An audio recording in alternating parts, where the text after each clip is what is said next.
Hello there, my name is Bruce Rain from Breakers Creations. Thank you for joining me for this live stream today on a very, very wet Sydney Saturday here. It is pissing down. So, yeah, not ideal. They've been telling us that there was rain was coming for days, and today it landed. It's with a vengeance. And it's a bit of a bummer because I was actually planning to go out to dinner tonight, and I mean, I think we may still go out to dinner, but it's just a miserable time to go out. But anyhow, I am going to say hello to people. Hello to Thomas Armstrong. Hello to Steve. Thank you to Steve for his earlier live stream where he's working on a Macintosh Color Classic. LRK, hello. Sean Action Retro, hello. Foxhound 477, Apple's Anonymous, Enzo Fitzhume, Tev Rudin,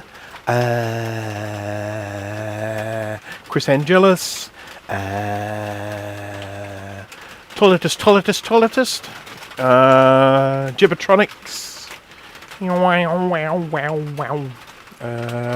ET Mods, BC Jeffro, oh no, you told me how to pronounce that before, and Leon Idate. You did tell me before, and I felt like I got it beautifully when you gave me the phonetic pronunciation of it last time. But I feel like I might have made a right job of it there. Patrick Pitts, hello. Callan, hello. Paul Byerly, hello. Sorry you missed last week. You missed the most important one last week. Gotta tell you, I am so glad to be done with that Mac 2FX. I know 4 live streams of 3+ hours each.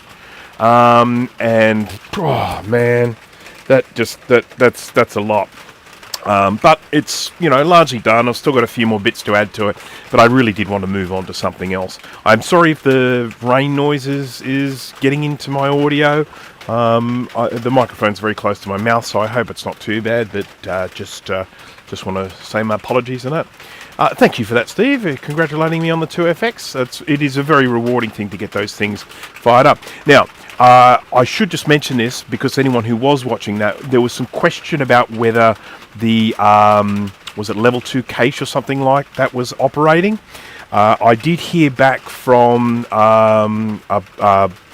Bol on that, and he did say that is not something that would show up in those, software check thingies, like Tattletech and stuff like that. So the only way you can check to see whether the cache is working is to take the jumper off, which disables it, run a bench test, put the jumper on and run a bench test, and if you see an improvement in the bench test results, then you know the cache is working. So I will do that, but that does explain why we didn't have why it didn't sort of show it. He said he wouldn't show and all that. So yeah, last week was the final one of the 2FX. I've got more work to do on it, but I won't be live streaming that work. I'll just be doing that one in quiet. Soothing rain noise. Yes, it's a little bit chilly here. I mean, I appreciate that no one really understands what it's like for a Sydney cider when they're cold, because they just look at it and they go, "That's not cold." But look, that's 16 degrees Celsius. For me, that's cold. Look, wearing a jumper. I've got 2 layers on the top. 3 layers on the top, 2 layers on the bottom, and thick woolly socks because I'm cold. Oh, the chickens in the rain, they're like, you generally don't see them. I'll show you the chooks. They're under stuff, staying dry. They don't like getting wet. Sometimes the blind one wanders around because it gets a bit confused, but 3 of them, three of them are right here. Let me just, let me take a photo and I can show you.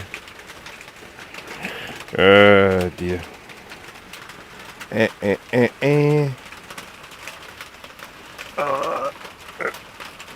I won't show you that photo as it turns out, but because it's so messy. But 2 of them are here. It's only 2, black one and a white one. But yeah, they're kind of like, they're like, stuff this. It's nice and dry in here.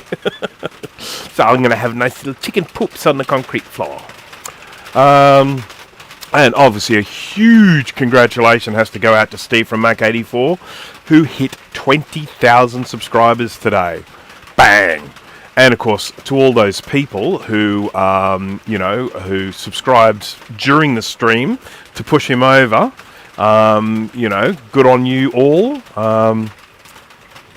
Show you the yeah, I know. Yeah, I'll zoom in. I'll zoom in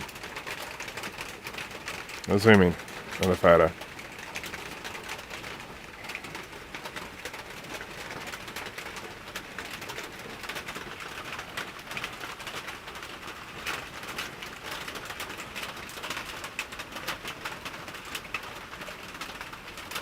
There you go. Chickens. Now Bruce to 60k. Yeah, I mean, my growth is fairly predictable on my channel. Sometimes it bumps up a little bit when I release a particular video, but mine's fairly consistent. You know, you could virtually calculate when I'm going to get to 60,000 relatively easily, assuming I keep, you know, releasing videos. If I stop releasing videos, if I just go quiet like our friend Greg Rutke, and then comes back and I'm back. Yeah. It's a different sort of mess.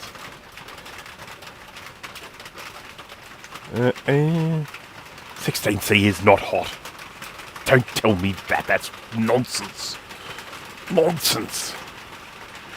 It's actually it's really interesting. I mean, with Steve hitting 20,000, I remember that when Steve got monetized. I remember when he was just, you know, getting over that 1,000, and then, you know, because when you get monetized, you need to have 1,000 subscribers, and you need to have X amount of view hours in the last 28 days. And I remember when Steve sort of hit that 1,000, and then, you know, get the view hours, and of course, a great way to get the view hours up is live streaming. That was a trick that I learned from those guys. Alrighty then. So, just as the normal thing, I'm going to come here, and there we go. I'm going to do something a little bit interesting today. I have been doing a review video, which I hope to even finish this weekend. I may even get it released later this week, weekend or early next week. I've been doing a review video of a fume extractor, which I have here. It's the VVOR fume extractor. And I have been incredibly impressed with it, I must say. Roger Salter, hello there. And hello to Will from KMac Vintage. Yeah, I've been incredibly impressed with this fume extractor, but what I have also found while I have been doing these tests for this fume extractor, I found it fairly sobering when it comes to the fumes and health and all that sort of stuff. So I've got my little scope view here, and I've got this in the little corner here, and what you're seeing there is a little air quality thing. Now, it's probably because of the rain. Maybe it's because of the rain or something, but the air quality is a lot worse than it normally would be. Down here, you'd normally see this probably down around 10 or something like that, but it's actually a lot worse today than expected. So this little guy here measures formaldehyde. That's the H8. Well, let me just go to this. You can get it close up. So you've got the HCHO there. That's your formaldehyde. TVOC there is total volatile organic chemicals. And then you've got your particles, 2.5 micrograms per square meter or whatever. And then you've got you've got PM 2.5, PM1, PM10. So they're just particles, those ones on the bottom. And then you have an air quality index up the top. And I would just like you guys to see what happens when I start soldering without a fume extractor. And I just want that to be a little, maybe if you are someone who does solder without a fume extractor, I would like that to be a little bit of a wake-up call that it is time for you to get one. Because it's, as I say, I have found this all pretty sobering. But anyhow, thanks to Steve, I bumped up 5 subs in a day. That is awesome, Nick. That is fantastic. So just a reminder to everyone, if you haven't subscribed to Apple's Anonymous, he's doing much the same sort of stuff, playing around with old vintage Macs. So, you know, that's awesome.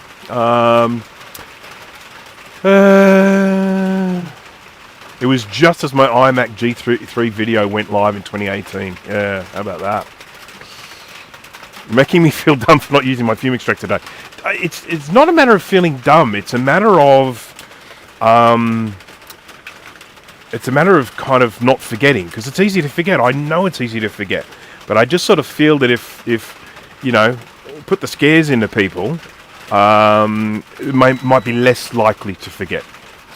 Sub to Bruce at 10.5 and Steve at 4K. Yeah, I remember ticking over the 1,000. That was, you know, I had a head start because I had this video about the Macintosh Plus, and it was just me opening it up. It was basic stuff. It was one of the first kind of YouTube videos I did, and it's real basic stuff for me, just pulling apart a Mac Plus and talking about it and showing how the cover comes off and talking about the history of the computer a little bit, talking about the battery, and yeah, really, really basic stuff. But it got a lot of views. So I actually had my view hours before I had my subscriber number, and I already had a Google Analytics, not Google Analytics, a Google AdSense account, because I have ads on some of my websites. And so when I did tick over the 1,000, I virtually got monetized instantly. So that was actually really handy. But yeah, God, it feels like an age ago, that does. Gosh. Where did you get that toy? I actually bought that from Amazon, and I'll bring it up on screen in a minute. You can see the one. I ordered a different one. I ordered a completely different one, and I wanted it in a reasonably, swift amount of time, because I wanted it as part of my review video, and I wanted to get the production of that happening. And I kept on checking on the Amazon website after I bought it, and it's like, it still hasn't shipped. And it's like day after day after day, and it still hadn't shipped. And I'm like, well, stuff that. So I just cancelled the order and got one from a different supplier. And these guys shipped it the next day. So,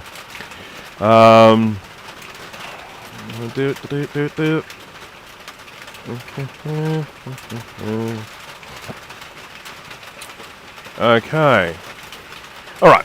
Okay, so we've had enough of staring at this thing now, so we will continue on to there. So, as you know, the last 4 live streams that I've done, there's a spider. There he is. There's a little spider. Can you see it? He's just a little guy. He's just making a web from this cable down to here. There we are. So the last 4 live streams I've been working on a Macintosh 2FX Reloaded board, just been setting it up, getting it all working, that's good. But if you cast your mind back to before I began that series, I actually did a live stream on a Macintosh SE30. This one belongs to Max Button, who does turn up in the live streams a fair bit, and I have done a fair bit of work for him in the past, including recapping 3 working boards for him. But he sent me this one as well. I don't know where he gets all these SE30s from, but sent me this one as well. And, the question always comes about, is it worth it? Is it worth repairing one that's battery damaged? And I would typically say no if it's something that you're being charged for, because it's very time consuming. And so if you're being charged for it, I would sort of say, you're probably not going to bother. But if you're doing it for yourself, or if you're doing it for a bit of fun, or in the instance what I'm doing it for the sake of live stream entertainment, and I will charge him, don't get me wrong, but I won't charge him for all the hours that I work, assuming I get it working, because, we're not there. But anyhow, I'm going to flip over now to the top view, and here is the danger zone. And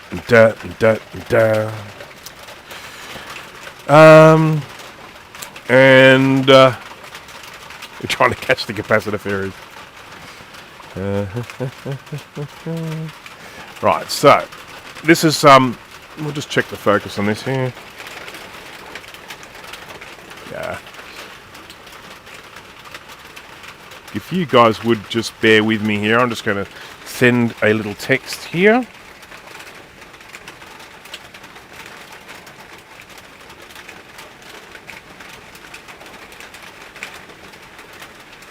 Excuse me for a second. We all know that when it comes to the wife, she gets priority when it comes to messaging and stuff. It all stops. Meow.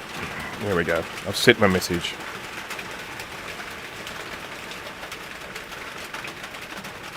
Alright, so sorry about that, people. Okay, let's continue. Let's just bring this SteriFlux here. Now, I should mention a couple of things about SteriFlux. If you are doing hobby soldering and you need a tacky flux to work with, SteriFlux is the one to go with. There are links in the description as well as a discount code. You will find a video that I have done where I reviewed a whole different types of SteriFlux. This is the one that is my favourite, and I would suggest to everyone, Steri, that is the one. There is another brand out there that make flux, and for a while they have been the one that everyone sort of said, buy them, buy them, buy them. Well, I am saying now, buy Steri. Okay, so right, yeah. So here we go. So this is what we were basically doing with this board. We are working our way through the address lines. We've got our RAM slot here, and we've got a whole bunch of little holes in here with corrosion and yuckiness, and then we've got these address lines that go to the RAM slots and to other parts of the board. And we're basically working our way through it and doing trace repairs as we go. And in order for me to do that, we have to use this. Now, this is the redrawn SE30 schematic that was done by Elemento. This is a gift from COVID, because this is one of the things he did to occupy his time while he had the COVID time off. And one of the things he added to this is this wonderful matrix. The two of them, matrices. There's this matrix, and then there's this matrix. And we're starting off with this matrix, and it's the address lines. And this basically tells you where every address line goes on the board. And lots of address lines all in this region of the board. So we are going to hunt. You're going to work our way along and find the breaks and then re-establish them with little bits of bodge wire. ASM SteriFlux for my next order. Excellent. Good to hear, Foxhound 477.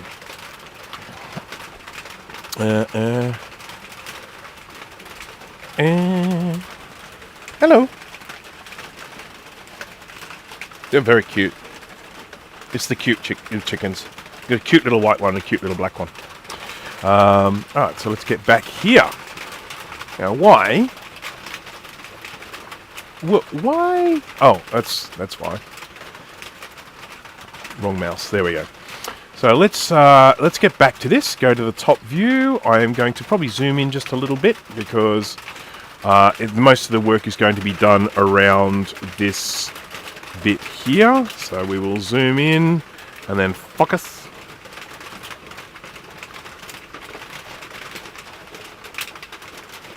The reason why I say focus all the time is I used to work with a Polish lady, and that was how she said focus. It always made me laugh. It sounded a bit like she was swearing. No recapping the chickens. I'll do my best. I'll try not to. That is a very nice Quicksilver. That is a very nice representation of one of these chickens here. She is a little white one. Alright. Now, I'm also testing this at the moment. This is another Kaiweets multimeter. This came up as something that someone had purchased using my affiliate link, even though I have no affiliate link to this. They had actually linked on the KM601, and I decided to buy this instead.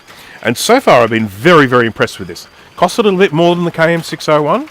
So, you know, I still 100% recommend the KM601 for, you know, budget people. And of course, it has that beautiful color screen, which I adore.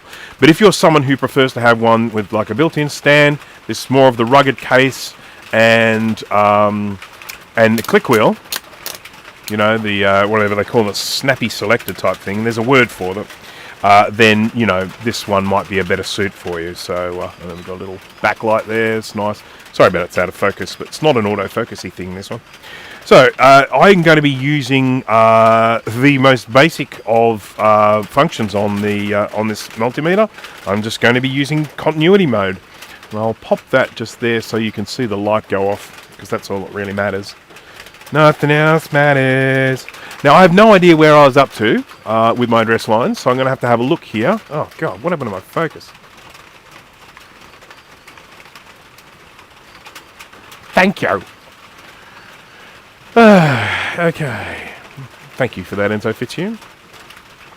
Oh, sorry I'm streaming so late today. I was just having a lot of trouble getting moving this morning. I was sitting there watching Steve stream when I should have been getting ready and stuff.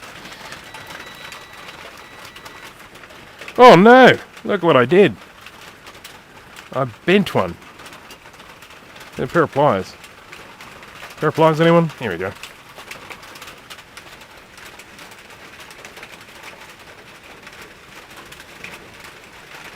That'll do. So, I am pretty sure we got up to about 8.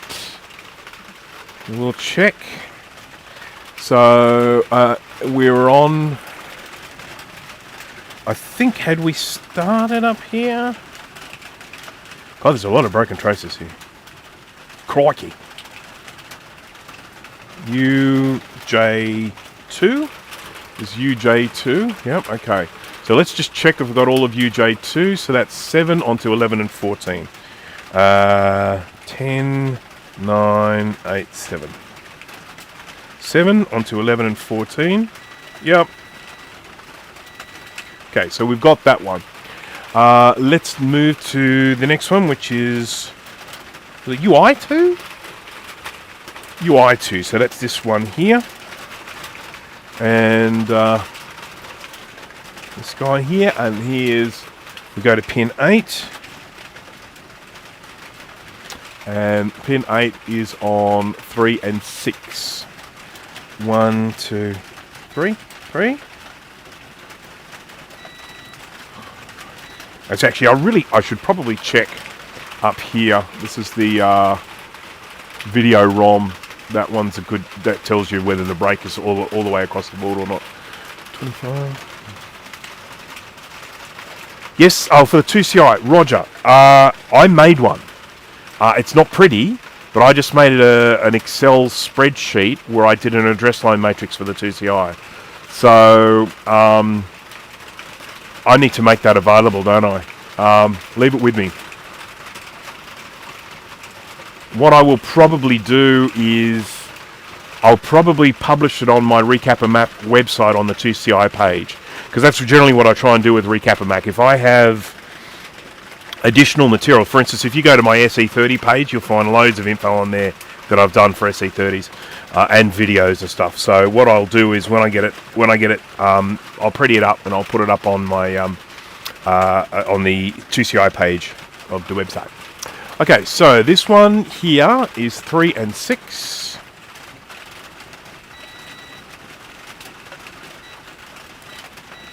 Three and 6 is good. And then we need to bring this across to pin 4 of the video ROM. 1, 2, 3, 4. That's good. So I've got a sneaking suspicion we did all of this chip. So I will just check for 8, 9. 8, 9. 9 is 2 and 5.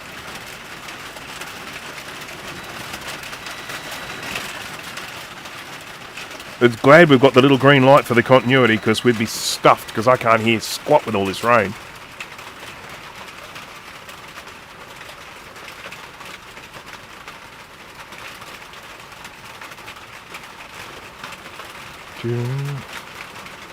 And then we go from 9, that one also go to pin 3 up here.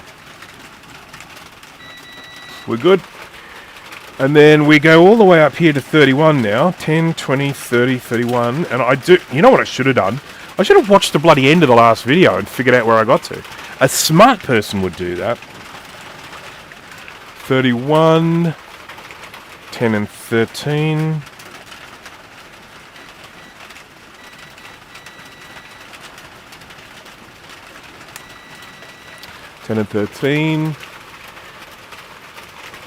And 25 here. Oh, crap.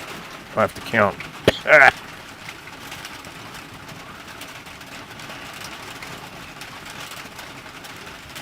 15, 16, 17, 18, 19, 20, 21, 23, 24, 25. Okay, we're good there. And that was 25, 6, 7, 28. Okay, cool. And then 32. I'll get to some soldering soon, then it'll be a bit more interesting. Sorry about this, I know. 11 and 14. 11, 14, and 24. 28, 27, 26, 25, 24. Okay, that's good there too. So, I do think we are now ready to move on to UI3. Which is... UI3, yeah, which is this one up here. I don't think I've touched that one. I think that one is a virgin when it comes to being probed. Just, that sounds terrible, doesn't it? Okay, so this one is 33. That's that one there. And then we are going to look at 3 and 6. 1, 2, 3.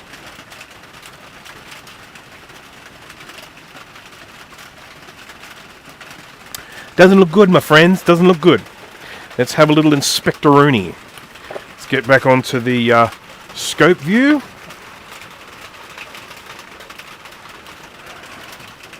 So this is UI3 here. And what we're probing is we're probing pin 3 of this one. I'll get myself some tweezers to use for pointy. Anoint my head, anointy. Anyone know where that's from?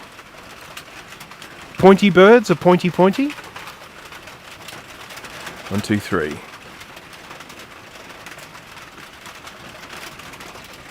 Come for the soldering, get pop culture references.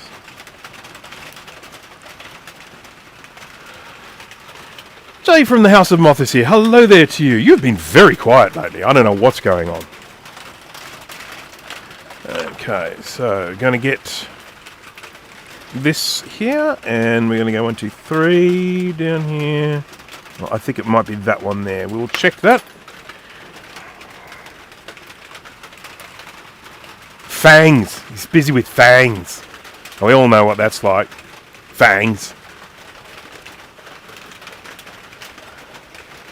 La la la la la. So, pin 3. I may end up replacing this chip because it's a bit crunchy.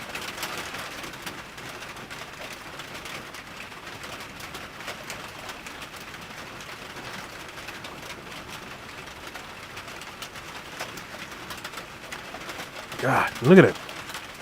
Crunchy.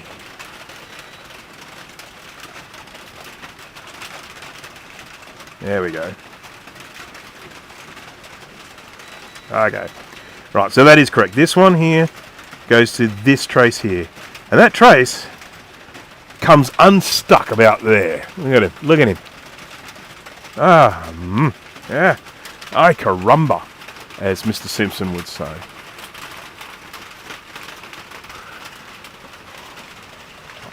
$11 p.m. Yes, I started a little bit late today because I was a little bit late getting moving.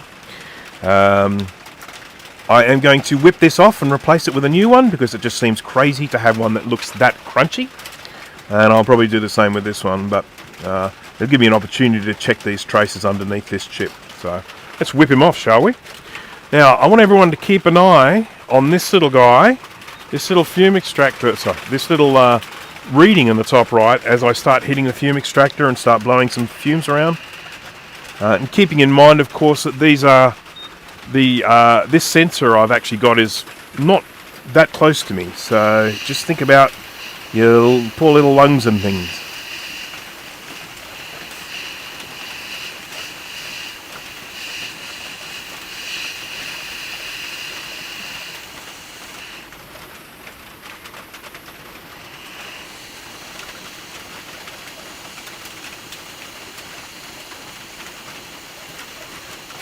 Okay.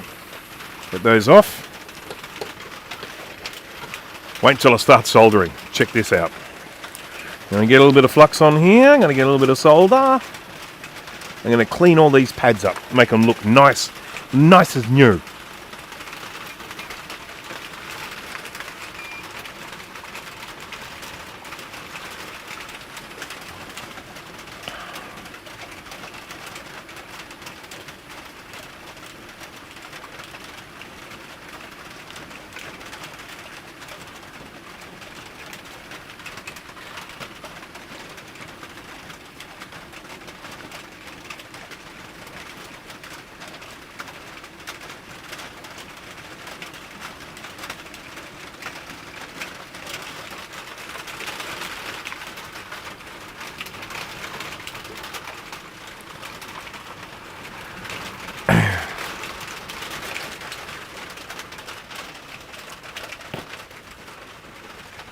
Okie dokie.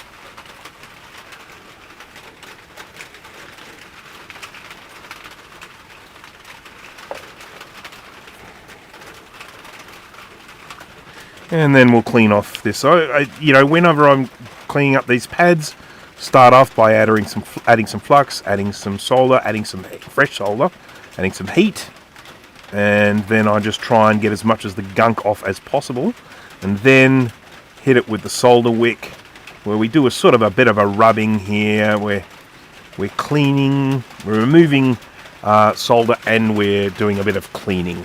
Scrapey scrape.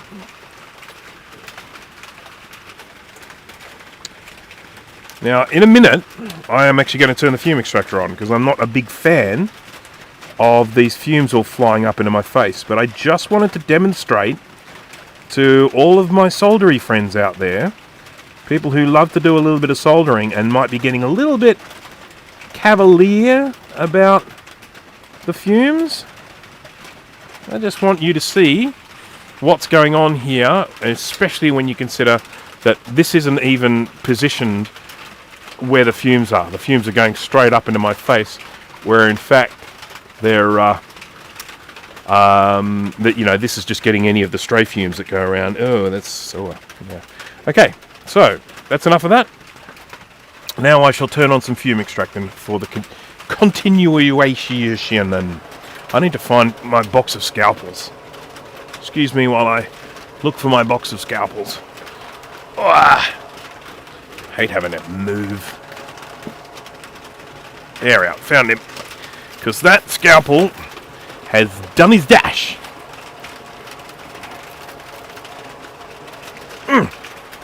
I need to buy a whole stack of battery holders. I thought I had heaps, but I must have used them all, so I'm going to buy some more.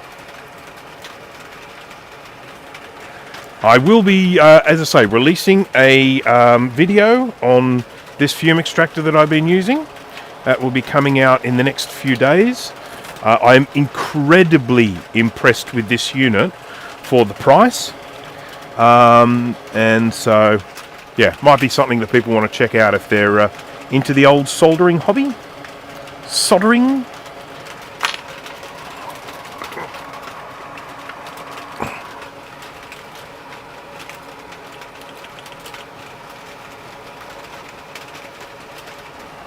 Yeah, I actually have asthma. I wasn't diagnosed with it until I was like about 30-something or 40. I consider my asthma to be very well managed.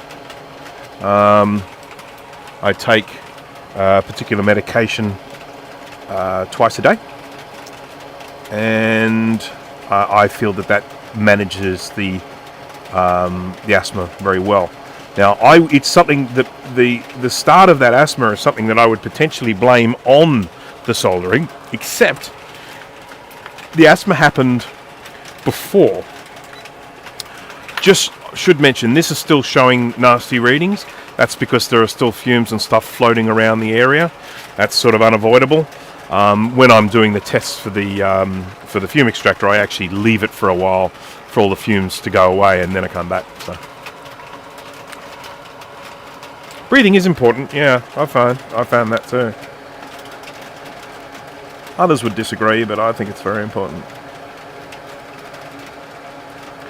Now, when I'm doing this, I am looking for anything that looks like it might be a break between the pad and the trace. See, something like that, you can see a little black line there. I think that one is fine, but that's the sort of thing I'm always checking for.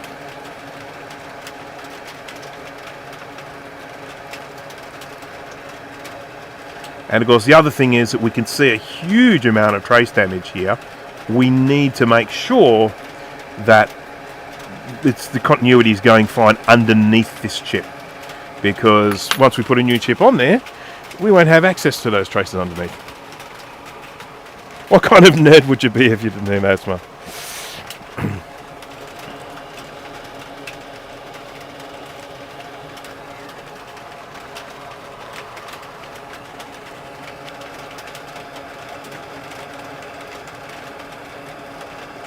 I don't ever need to use Ventolin inhalers because, as I said, mine is managed, so I don't ever use Ventolin.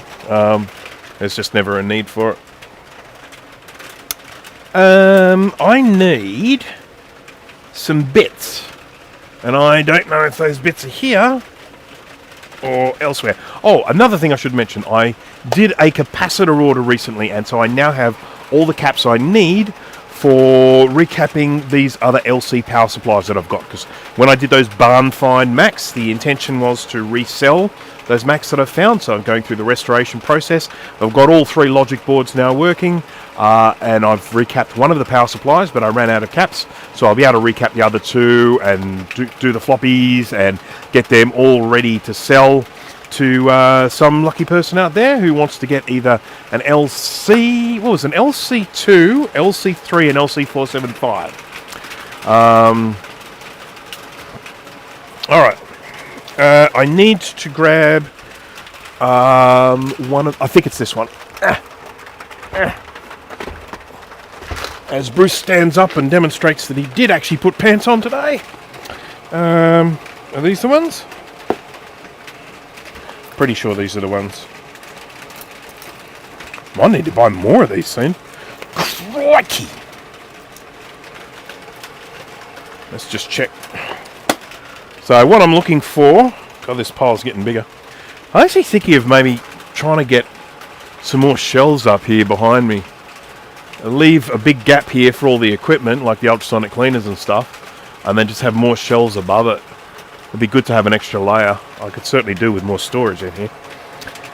So this is F258. F258. And what have we got here? F258. There we go. These are the replacements.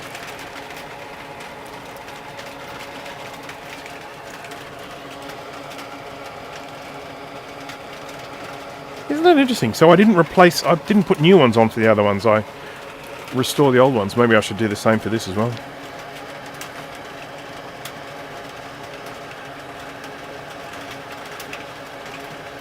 Let's see. I'll give this a try. I'll see if I can clean these up. If not, I'll just stick new ones. I'll stuff it. I'm just going to stick new ones on. Stuff that. Stuff it. I'll just buy new ones. I mean, if I run out, I'll buy more. What's wrong with you, Rain? Stupid idiot.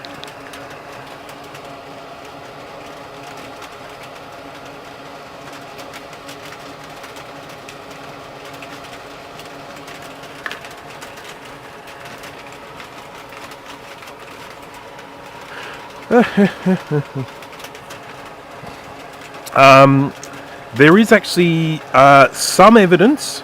I believe there's research going on at the moment.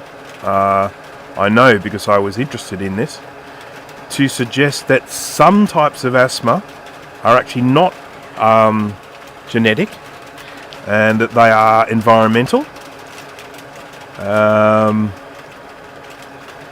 But as I say, I think the research into that is still fairly new.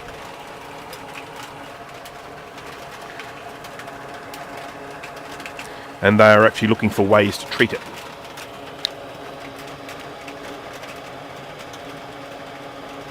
I should mention that when I use the isopropyl alcohol, this little thing here goes off its brain. Obviously the fumes in the isopropyl alcohol, it's like, no.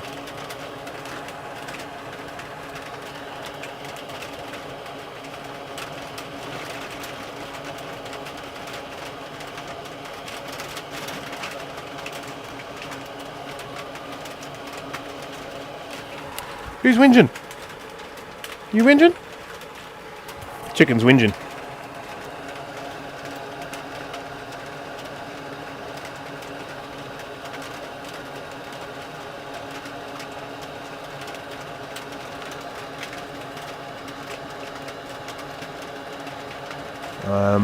All this smoke that I'm producing at the moment, it may look like it's wafting up towards me, but it's not. It's going up, and then it goes sideways. And well protected. So what goes off with the? Let's try.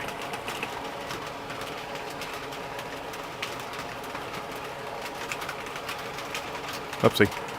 Okay, I've just put a smattering of alcohol near it, and we'll see what happens. So both formaldehyde and TVOC are going right up.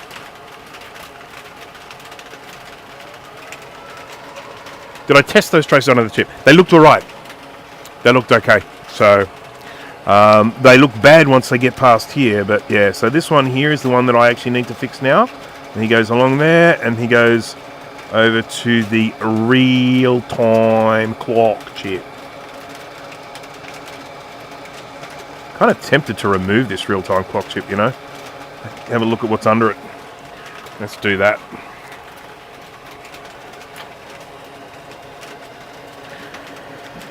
Do the funky chicken. Do the funky chicken. No, it's the funky gibbon. The funky gibbon. For anyone who's old enough and grew up watching the goodies, you may know what the funky gibbon is.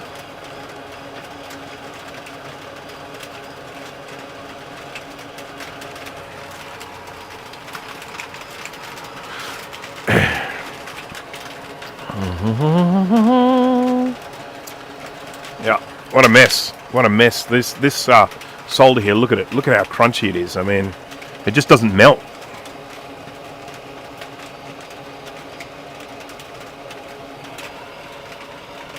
Goody goody yum yum.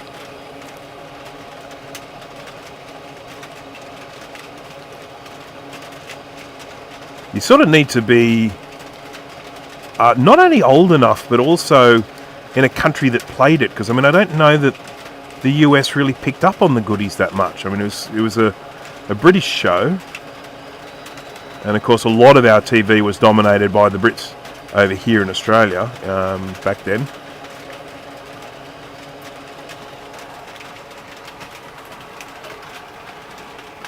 Light is green. Oh man, I started watching that latest Ghostbusters last night. I didn't finish it because I watched it while my wife was asleep, and then she woke up and we started watching something else. And I'm struggling with it. I'm really struggling with it. It's it's the cold thing. As I say, I haven't finished it, so no spoiler alerts, please. But oh man, I'm sort of like, did someone check this script before they filmed it? I mean, someone kind of review it and whatnot. Yeah, virtually impossible to get it flowing. I'm going to have to resort to violence now as I try and get this off. I'm going to apply some heat here.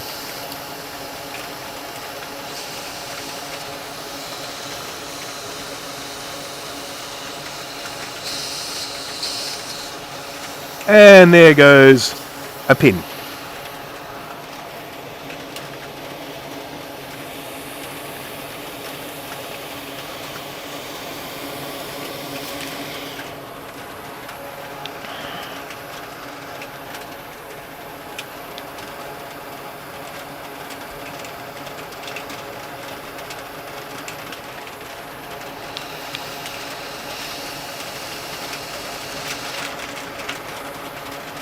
Oh, what they miss? Yeah. It's the thing is, it was moving, even though those things were stuck in there. It's all it's all wobbling around. So I'm not overly fussed about it. I've got spares, but which I will use. But it had to come off. I mean, it couldn't stay like that. And I'll show you what I do about these holes that I can't get through.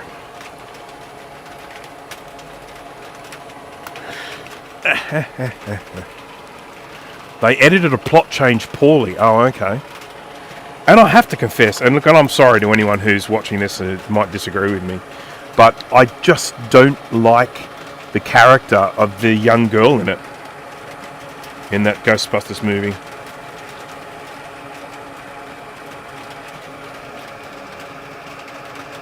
Bit bigger.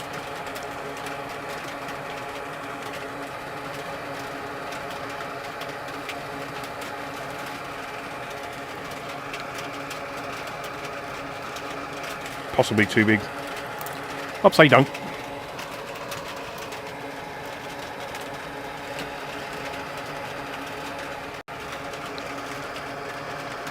That'll do nicely. At least this one had more than 4 ghosts in it. Yeah. I mean, I don't know. I sort of feel like it shouldn't be that hard to make a movie like Ghostbusters, because you've got that combination of comedy and also sort of not major horror, but a bit of horror in there with scary ghosts and whatnot. It bloody should write itself, you know what I mean? Alright, so I need to drill these through, but the problem I have is I can't do that, or can I? I need to do it at an angle.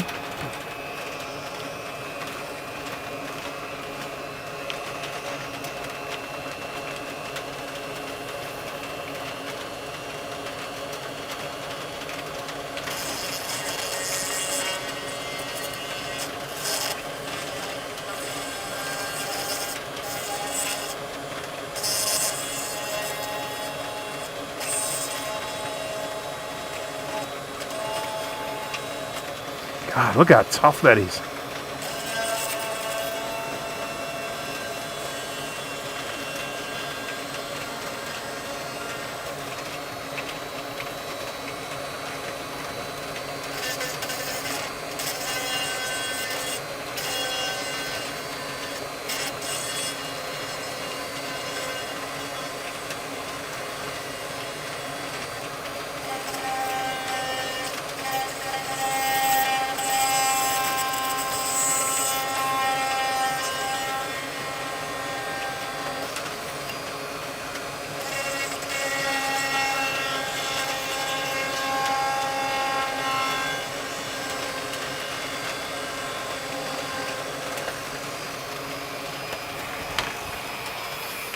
Okay.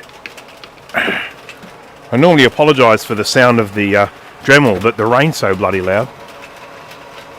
Oh, farewell, Jay. That's very disappointing. This is coming from the guy who sometimes texts me at 4 in the morning. Very early, but thank you for joining. I do appreciate it.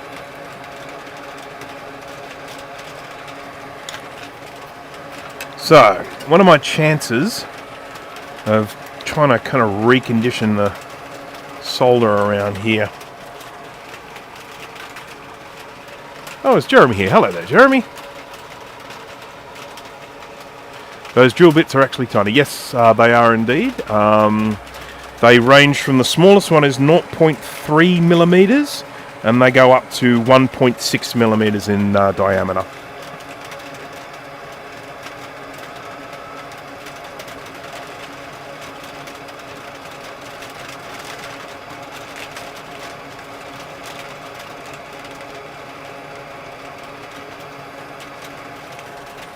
I've strayed too far away from the fume extractor.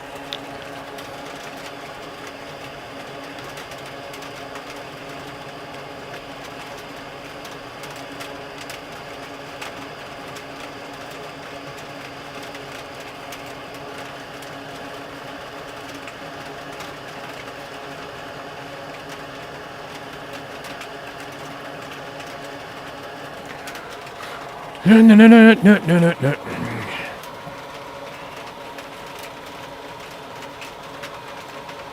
I miss you calling to be a dentist.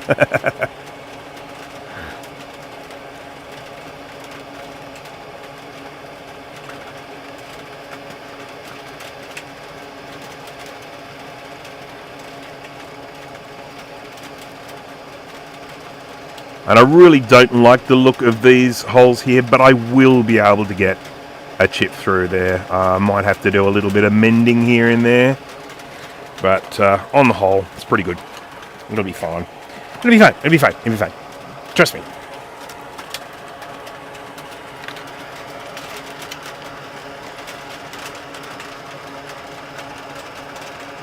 Oh, look at that! We've popped through the bottom of the via, so we're definitely going to have to do some repair work there.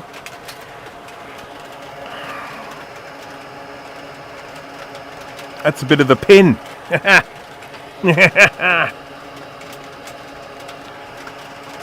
Same with that one there. That's a bit of the pin.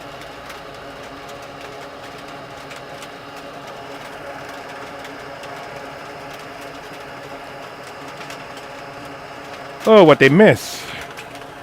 Oh, what they miss.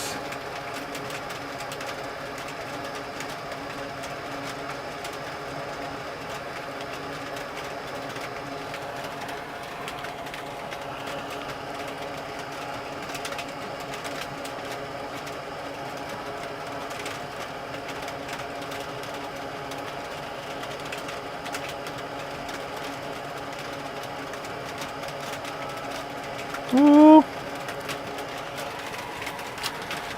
It was funny when I was talking to someone who owned an SE30. I actually bought it off him. And I said, oh, you know, I mean, one of the risks with these is they don't work because of the battery inside. And they're like, they don't have a battery inside, you know, they're not like a laptop. They don't have a battery. And I said, it's a battery, for a little tiny battery just for keeping the time. And it can do a huge amount of damage for a very small little thing. Take my word for it. I wouldn't mislead you.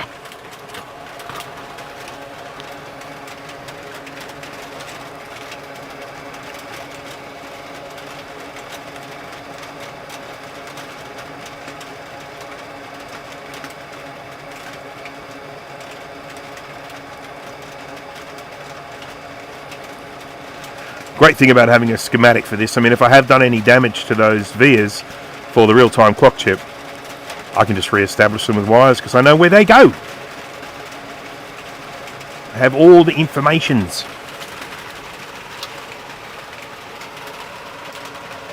Two G4 Quicksilvers. Anyone know what common issues I might encounter? Yeah, power supplies. No, hang on, the Quicksilver ones. Quicksilver. The Quicksilver, I'm not actually sure. I've got a Quicksilver and it works fine. I didn't have to do anything to it. It's the mirror drive doors that have all sorts of power supply issues. Someone else might be able to answer that one. Hello, Panopolis. Have this nice little drill press for my Dremel. I've actually seen some 3D printed ones of those. I might 3D print one myself. I've got a 3D printer that I'm doing a review of. And it's got a really big print bed, so I'm really looking forward to that.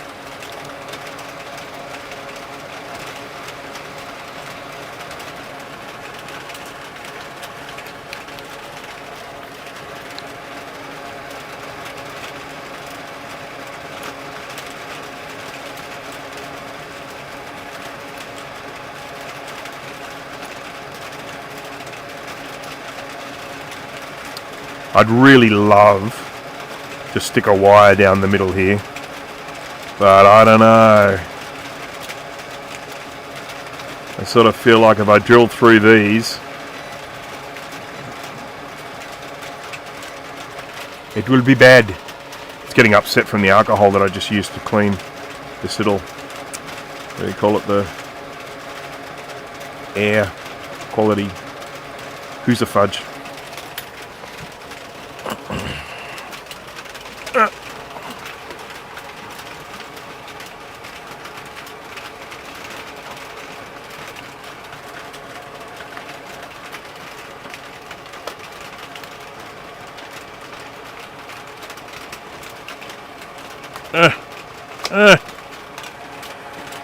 Right, there's that. Now I need a really small drill bit to fit down the middle of that one. How small do we have? The smallest one I can see, because I'll lose the little ones. No one can blame me for that. This one is the smallest one. This is 0.3 millimeters. Oh crap. Nearly lost it. I think I can even go bigger than that. Let's try this one.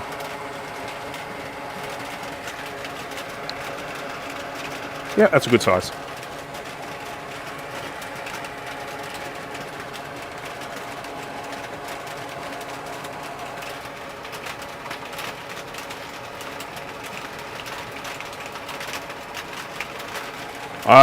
I have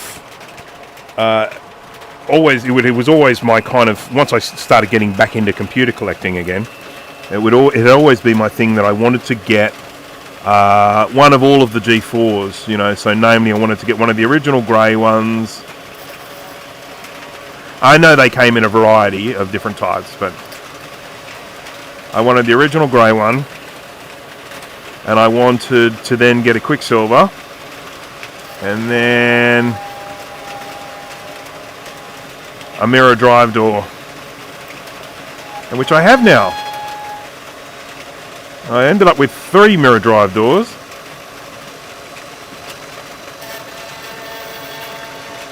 What we're aiming for when we're drilling through this is to just get just that grey powder, because that's the old solder. When we end up like with that last one, where we end up with a great big long strip of metal, that's not ideal. That means we've, you know, we're actually grabbing little bits of the via. But that's okay. I mean, it's broken.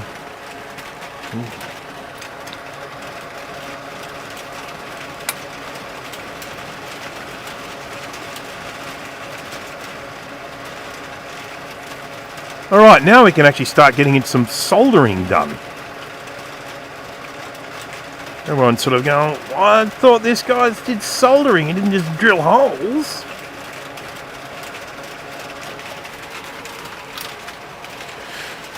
Okay. Yeah.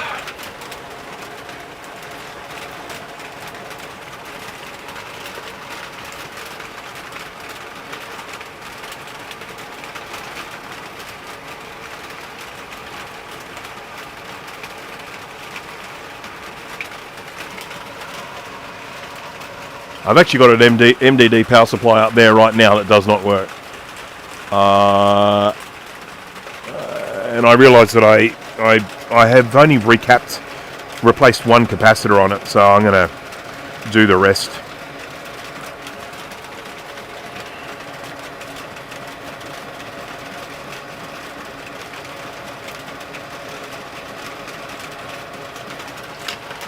All right.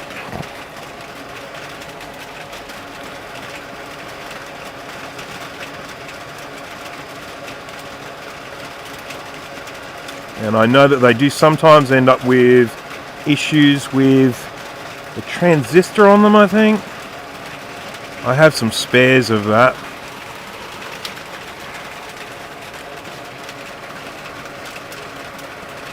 Up.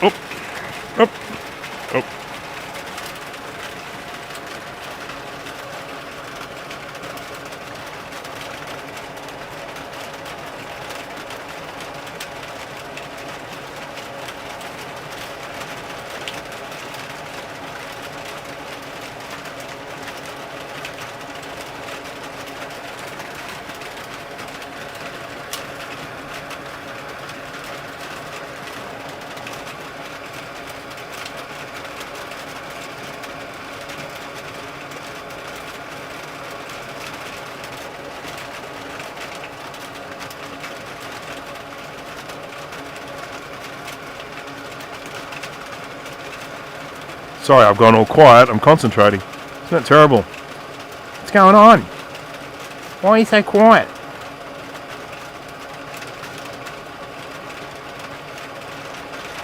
Whenever I do these trace repairs, I always try and follow the same contour of the original wire, or the original trace. It just makes me feel good.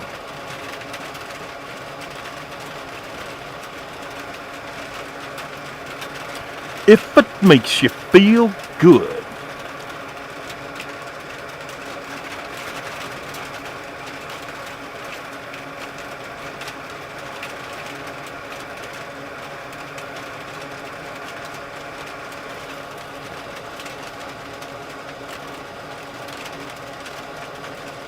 That, if it makes you feel good, I just said, was kind of taking a line from a movie that I absolutely love called Demon Knight, K-N-I-G-H-T. It's from the Tales from the Crypt series of movies. And I love that movie. Billy Zane was in it. It's probably made in the 90s, I guess.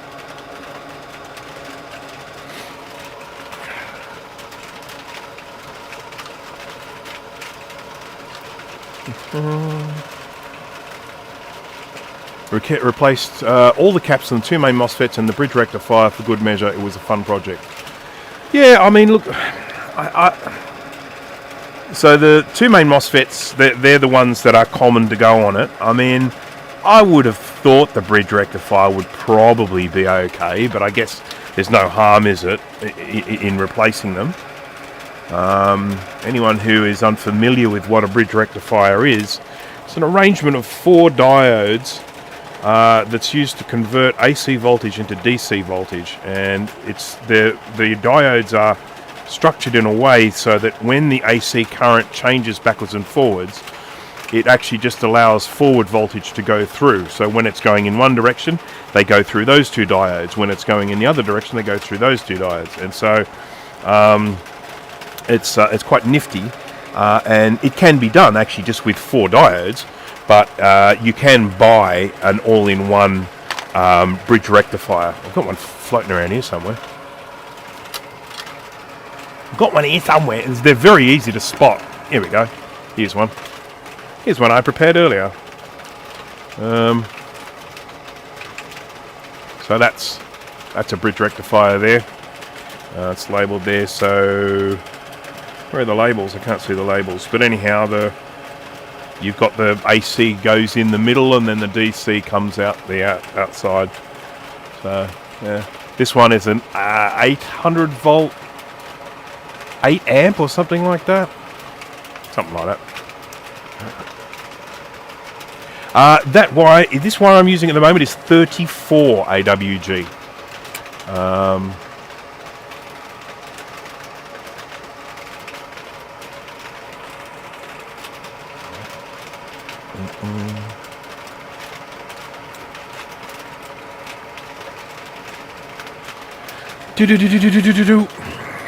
Alright. This wire is ready to go for a trip through to the other side of the board.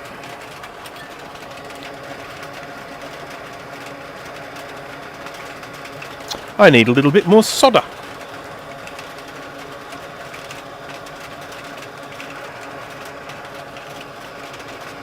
I'm certainly not going to stick a new real-time clock chip on this until I've done all these traces.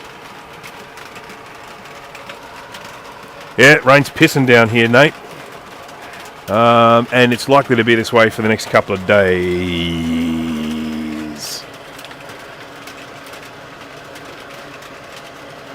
Now, did I destroy this?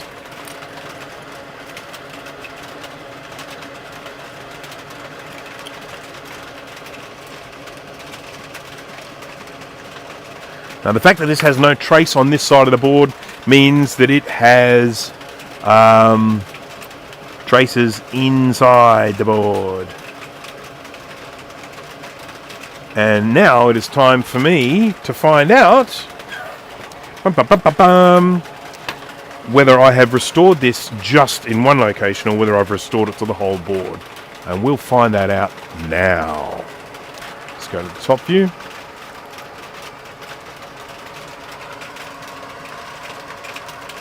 Pissing down cats and dogs. Yeah, apparently it's a great big system sweeping right across the nation. Started off on the west and just is curling up over across onto the east coast now.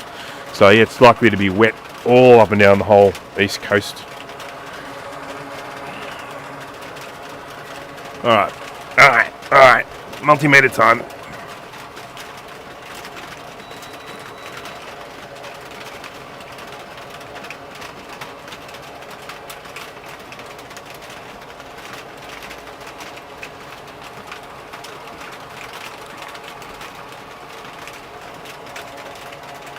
Okay, let's get on to continuity.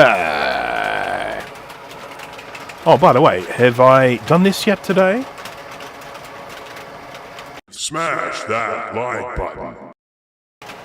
I have now.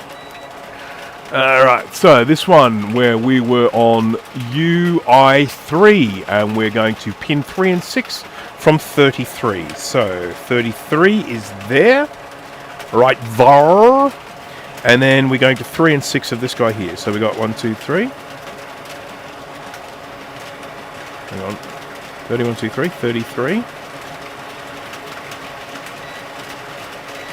Okay, good.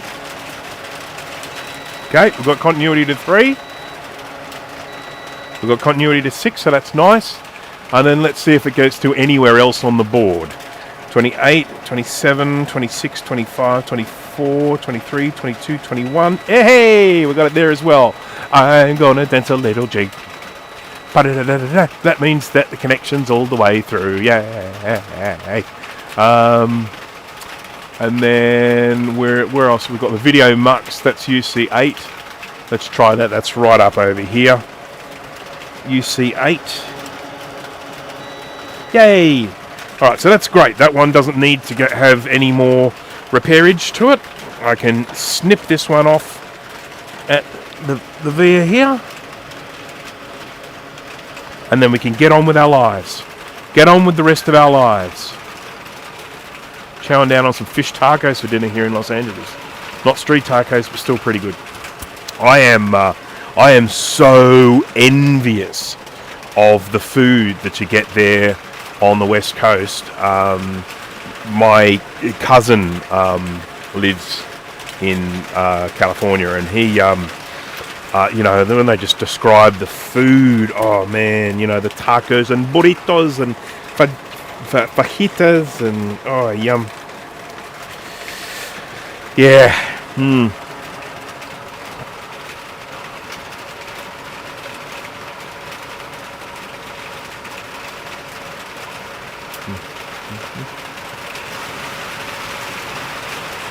God, now it is absolutely bucketing down. Some bitch. Let's have a look at the chook cam. Oh, we've gone into black and white mode. That's how dark it is outside. There's one chicken sitting under the coop there, staying dry. Poor little things. Okay. Yeah, so what happens is when it gets dark, it switches across into, ultraviolet mode?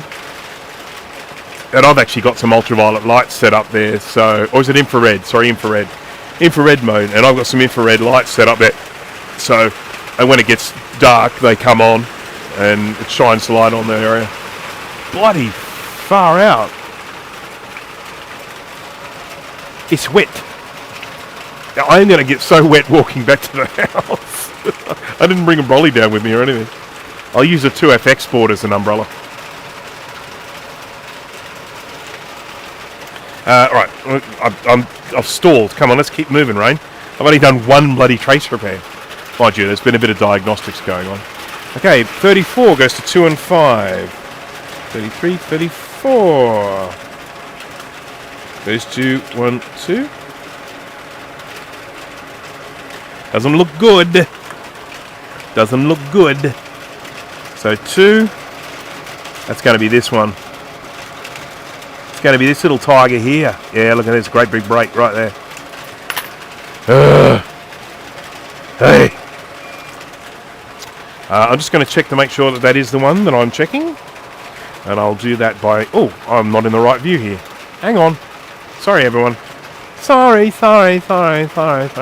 Okay, so pin 2 on this one here. And I assume that's it running along there. So it'll be this one. Let's just check that. What's that goop on there? Okay. There. Yeah. Okay, so it's this one here. And he runs along there, not looking too good there, up there, along there, and then bam, bam, and then down there. So we don't have to go as far back with this one.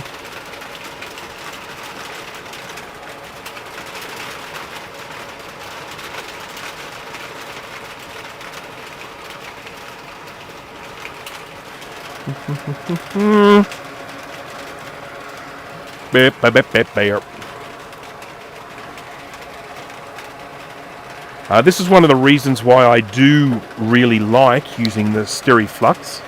When I'm doing something like this with trace repairs, where you really need flux to do this well, and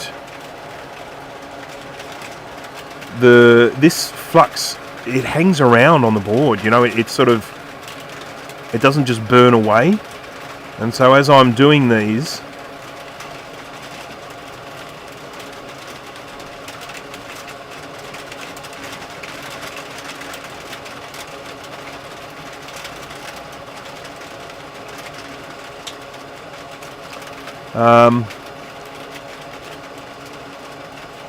I don't have to keep reapplying flux over and over and over and over again.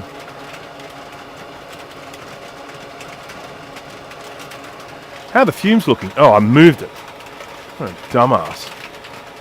What an asshole. There we go.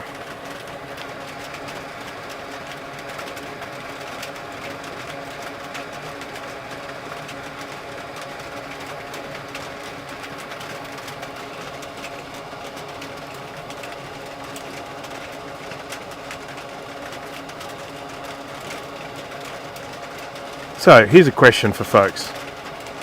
What are you thinking? Imagine this was your board, right? Imagine you wanted to get it working. Would you do what I'm doing here? Would you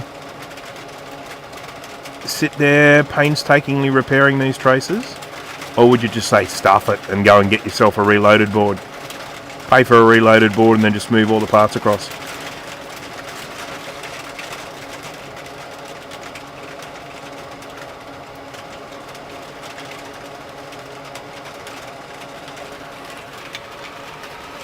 Okay, reloaded, yep. I mean, if I didn't enjoy doing these trace repairs, I would be doing exactly the same. But the fact of the matter is, I do get quite a lot of pleasure from doing these sorts of repairs. And I need content for a live stream. Today was going to be one of a few things. It could have been recapping an LC power supply. It could have been building a pocket calculator kit, or working on this.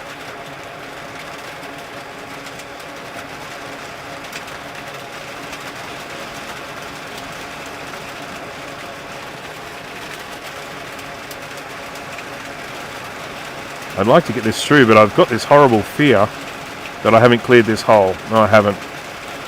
So, the one just next to the... and I'm glad I'm not going out to dinner now. I was going out to dinner.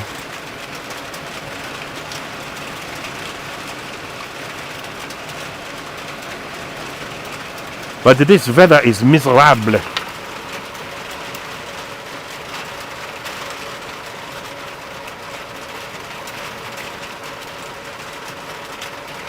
Well, there's the no... Oh, that's no good. Nintendo Switch.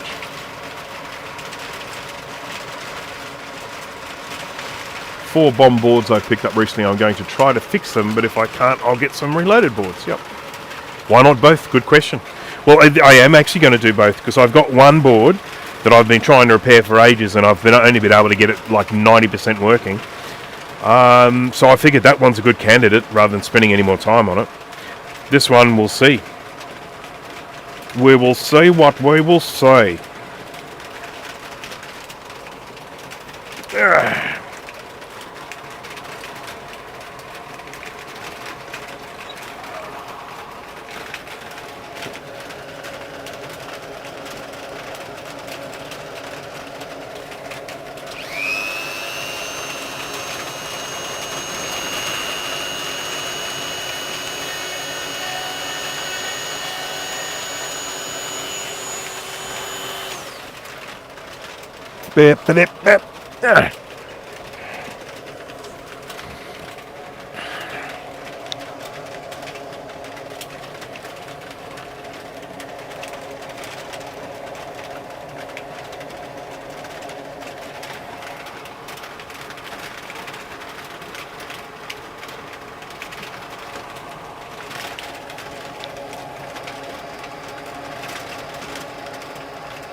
Yeah, look at this.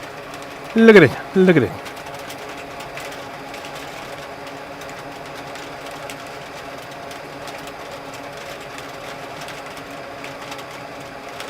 There we go. Okay.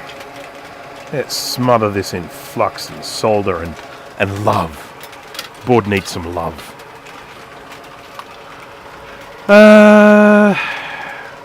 How do you order the reloaded board PCB, by the way? Instead of PCB that includes the BIM, is that the best way? So I can't answer that. So there are two options when you're getting a reloaded board. You can actually get them pre-populated with all of the birdseed, so all the little chips on the back, all the little passive components on the back. I don't think they do the inductors, but they certainly do the resistors and the capacitors. So you can get them all pre-populated. I don't know how that's done because I've never done it, but yeah, I guess it's part of the Gerber. It says what component goes where, and you send a bill of materials and do it that way. But I've never done that, so you would need to speak to someone else about that. I certainly can't answer that. I may as well drill this one while I'm here. It's terrible. Or if you want to do it yourself, ordering a board's pretty straightforward. You pretty much just upload the Gerbers and it will figure it all out for you. And then all you have to select is what color you want it and what thickness you want it.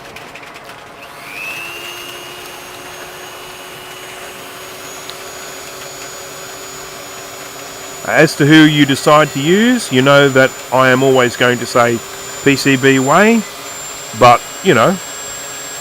do your research, check your prices.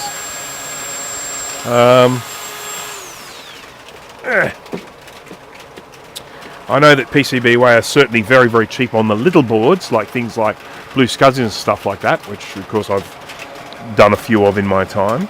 But I don't know what they're like with the bigger PCBs. I've never ordered anything that big from them, so I can't say.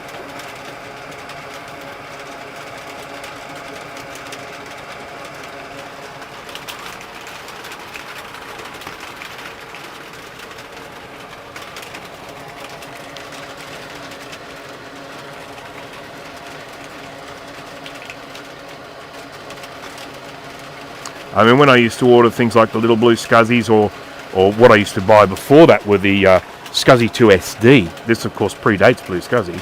I used to make my own Scuzzy 2 SDs. And when I used to buy them, they were $1 US per board. I could get 50 cents per board. I could get 10 of them for $5 through PCB way.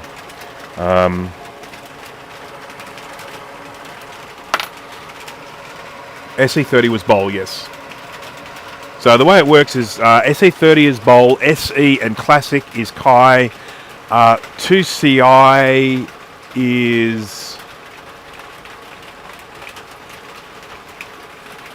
how far out? Max? I think it's Max, yeah. Sounds right. Alright, let's go and do some continuity testing.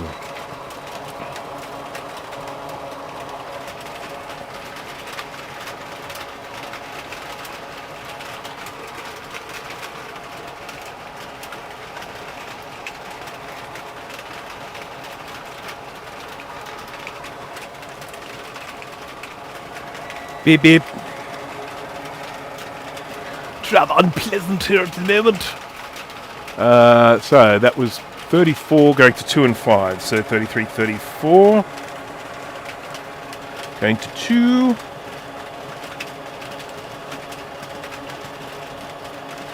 31, 32, 33, 34, 34, 2 and 5. It's not fixed. It's not fixed. Pooh.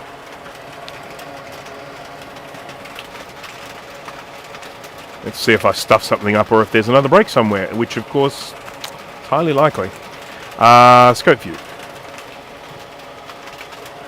We've got pin 2 here. We're going to there. Yep. There. There. Cool. So there. Down to 34. Oh, no, it is working. It's okay. It's okay. Yeah, it's fine. It's just these pins are a little bit yucky.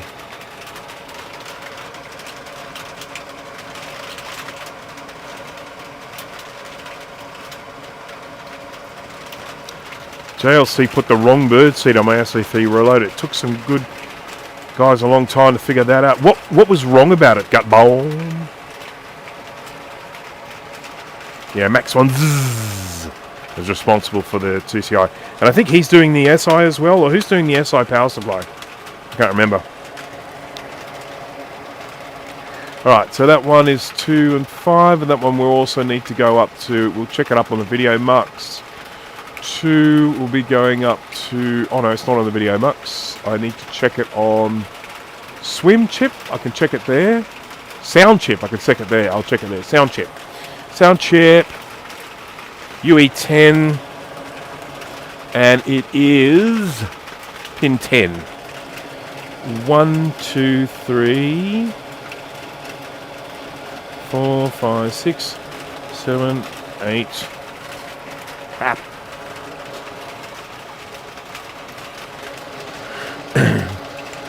One, 2, 3, 4, 5, 6, 7, 8, 9, 10. Excuse me. So we got a beep there. You probably couldn't hear it because of my coughing and the rain and everything, but we did get a beep there. So I'm feeling good about that address line. That is address line 11. Yay.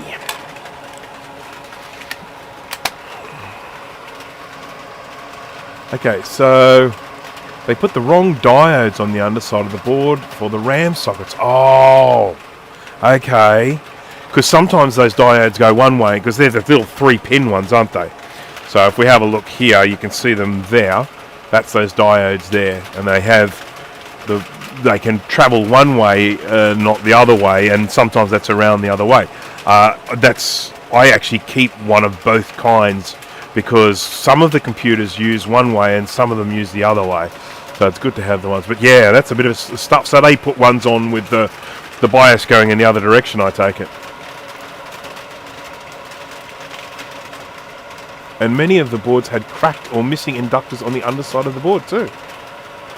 That's not good. That's not exactly a glowing recommendation for JLC PCB, is it?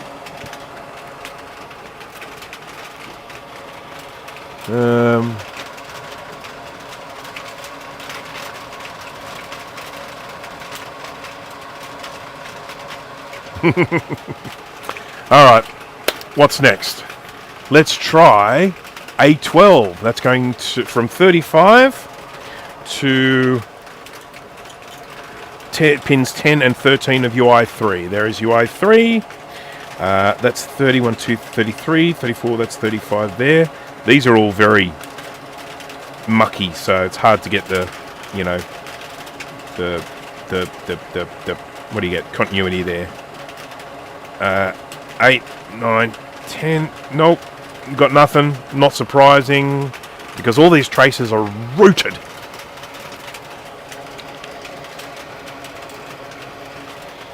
Or should that be routed?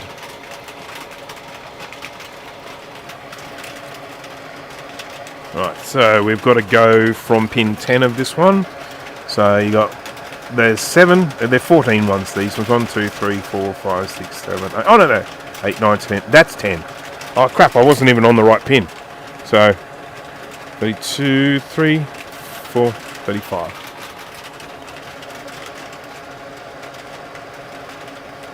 No, we're still stuffed. Alright, let's follow this one, shall we? Bada bada bada bada bada. Bada bada bada bada bada bada bada. Bada bada bada bada bada.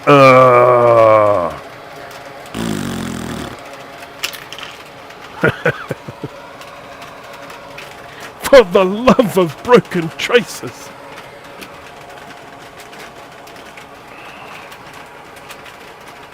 Oh, what's PCBWay done? What did they do? Who hurt you? Who hurt you, Enzo?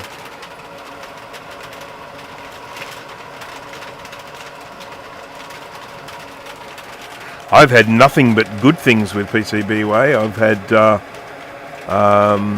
incredible service from them. Incredibly good service from them. I'll just check I've got the right one here.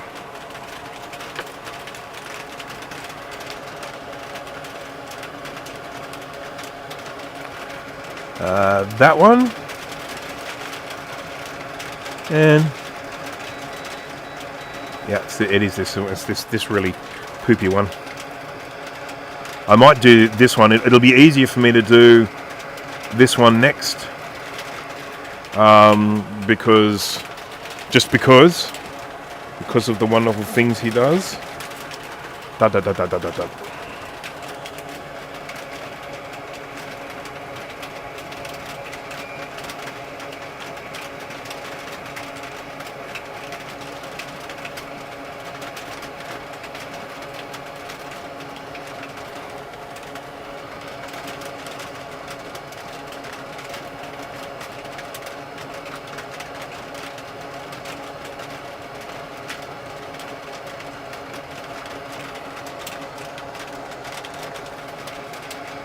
We're off to see the wizard.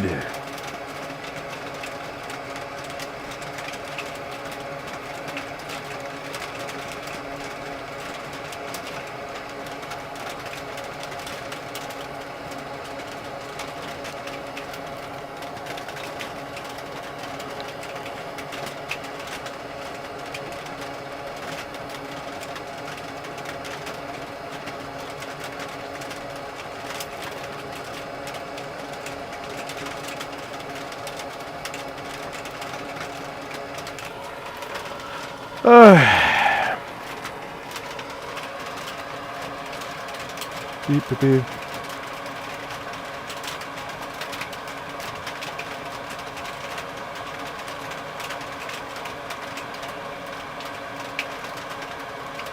I think all of the PCB makers do flicks. Wizard of Oz. Because.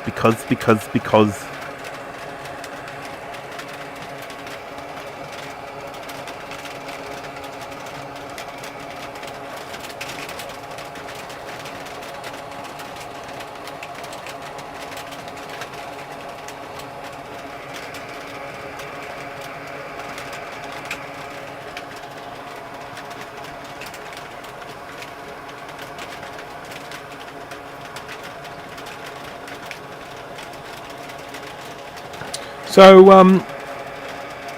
did anyone here ever see that Spider-Man movie that was on recently, where they had all three Spider-Mans on there? Had Tobey Maguire, Tom Holland or whatever his name is, and the other one.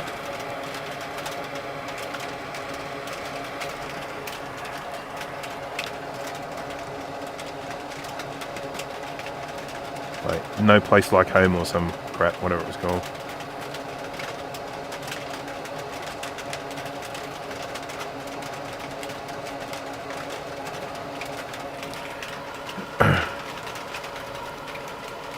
So, okay, I'm gonna, whatever that movie is called, I'm just about to hit you with some spoilers, right?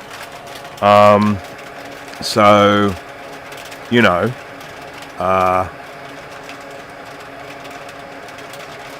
so block your ears if it's a movie you haven't seen and want to see. But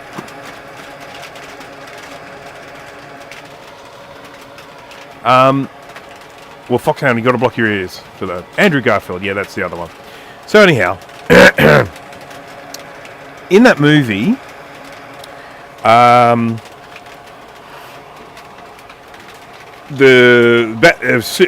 Spider-Man had got himself in a bit of a pickle, okay?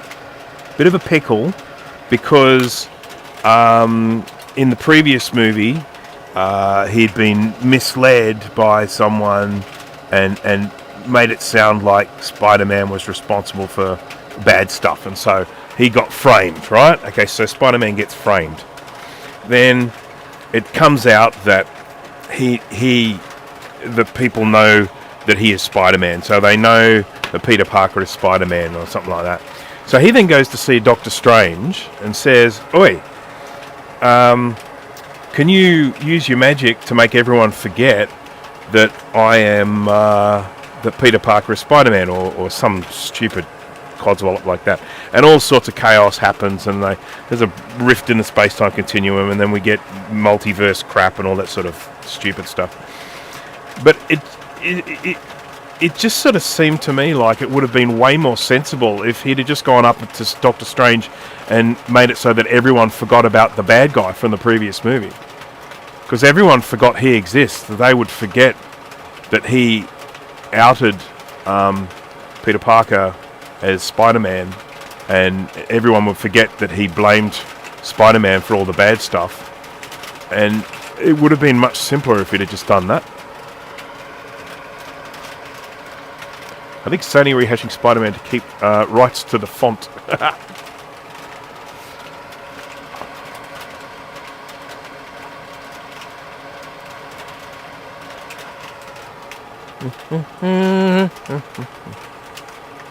Right. Now, let's test this one, shall we? So this is the one I just repaired. Oh, actually, I've got no idea where this one even goes.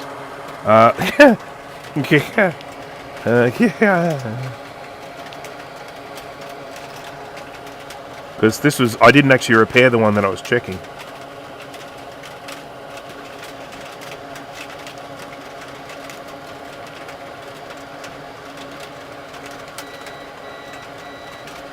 (16, 15, 14). Pin 14, pin 14, pin 14. Okay, so that was 36. So we can actually check that here now. Let's go to 36. 33, 4, 5, 6, 36.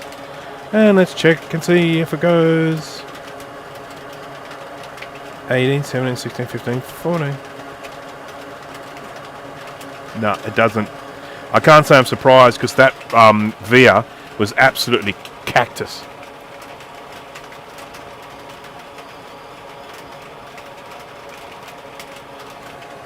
Um, 36, 11 and 14. Yeah, alright. So I'm going to have to run a wire now down to this thing here as well. To 36. So starts here at 33. 30, yeah, so 33. Alright.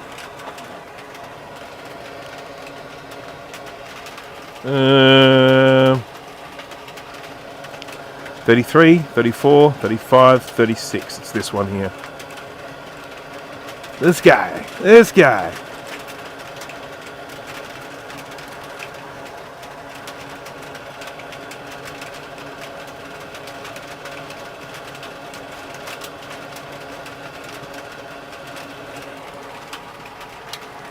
And then I've got to run this stupid wire to there.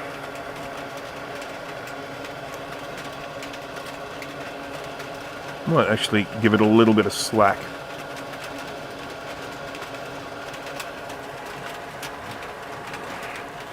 So that I can move it out of the way a little bit.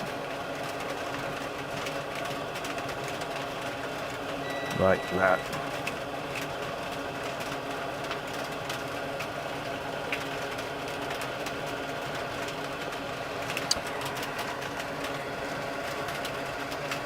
Everybody have flux tonight. There we go.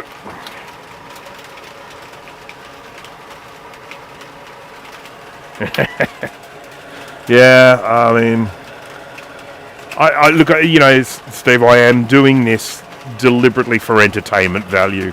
I'm not really, I mean, I don't know that this will ever work. Be nice if it does, but it's pretty badly damaged. 33, 4, 5, 6, 36. Now to pin. Oh, the multimeter switched itself off. That's what the beep was.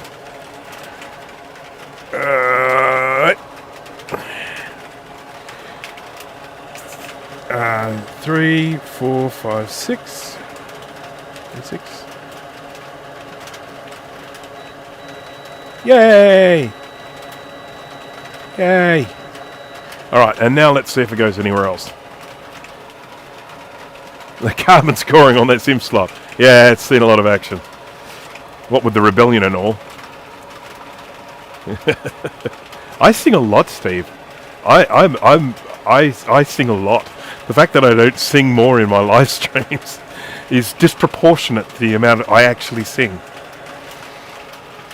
And I don't care if I don't know the words to a song. That should never ever stop someone from singing it. Video Mux 13. What was it?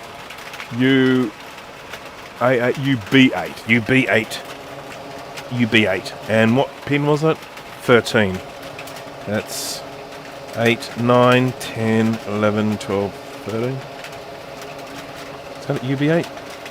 Oh, it's there. Joy. I don't need to do any more wiring there.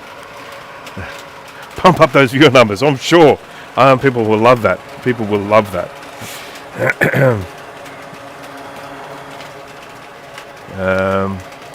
Alright, now the next one is this one here, which we already know is not working because that was the one I actually checked prior to this repair, but I decided I would repair that last one because of its position on the board. It would make it easier for me to do that one first.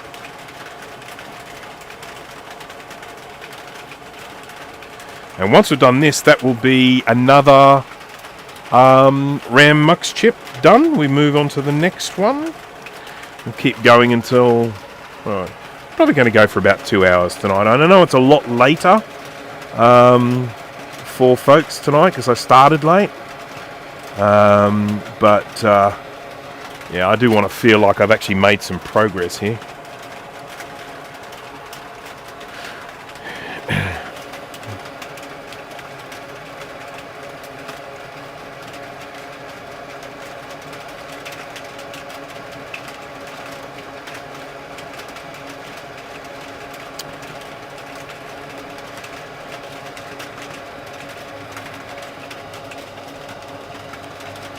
My wife always laughs at me when I sing because I just sing sounds if I don't know the words.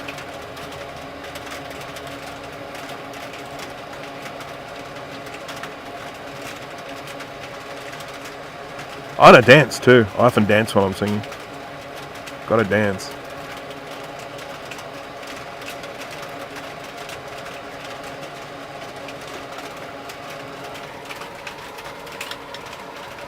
On the next drinking stream. Yeah, we're due for a drinking stream soon, aren't we?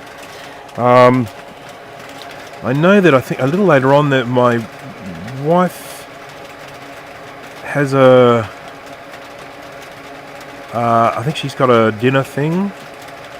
And for that I may well let it rip. I don't feel like that's going down. I think that's blockhead.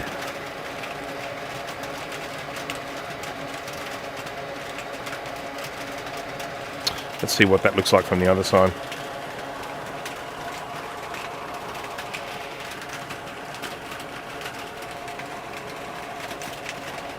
It looks like crap from the other side. Look at it.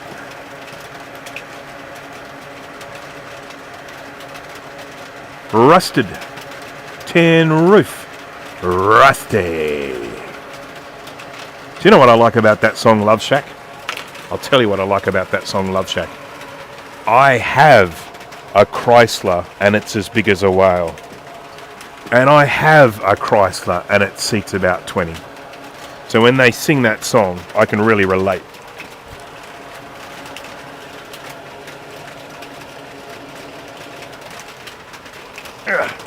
Didn't even need to drill that one, it just pushed through, it was so rusty.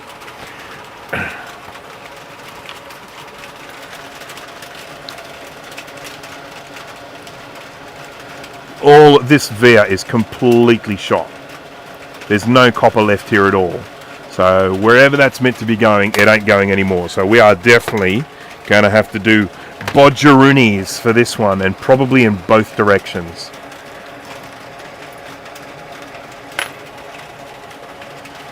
And what I mean by both directions is down the board and up the board.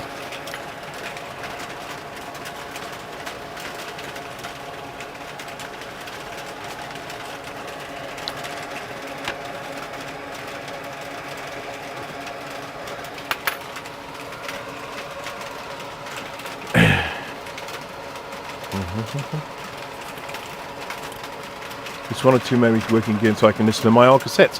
Foxhound 477, that's awesome. You know, Elemento, hello there. I don't think I've said hello. You just appeared. I was talking before about your awesome sort of address line and data line matrices that you set up for the SE30, which of course I am using at the moment.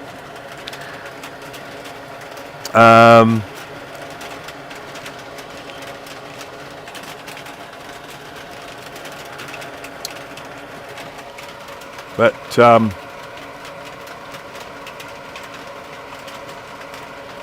selling her Airstream trailer park.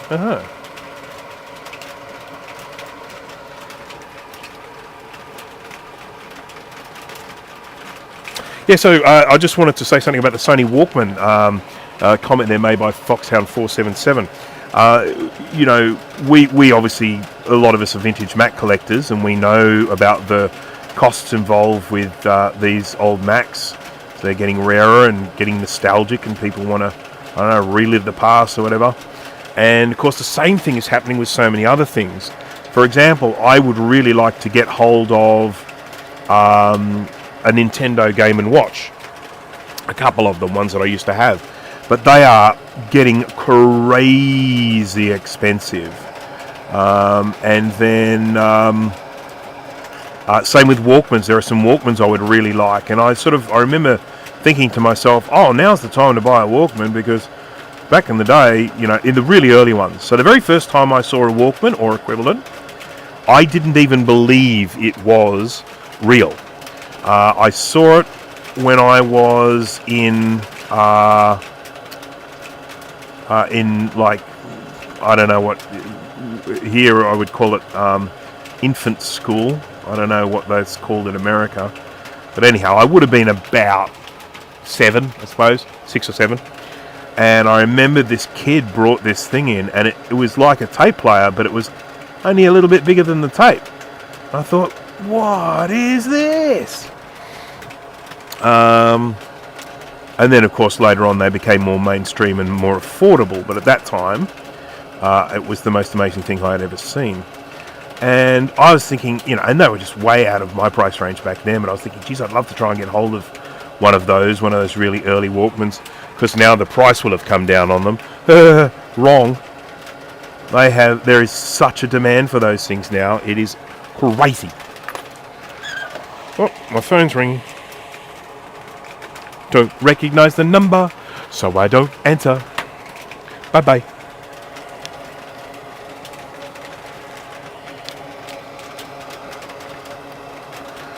Right.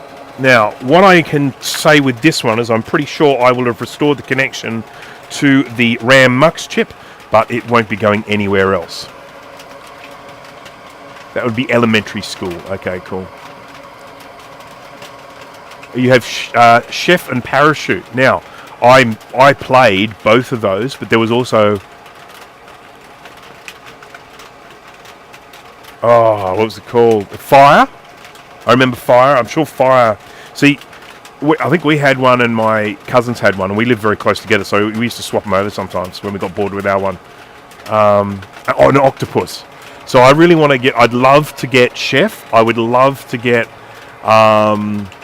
What was that? What was the other one? Yeah, okay, Octopus, yep. Chef and Parachute, I'd like to sell the car to get knocked. I'd have to sell the car to get knocked. So yeah, I would like all those. Chef, see, Parachute was I think the one that our family had, because that just rings a bell big time. I'd like Chef, Parachute, Octopus, and Fire. They're all the ones I'd want. Rudy, hello there.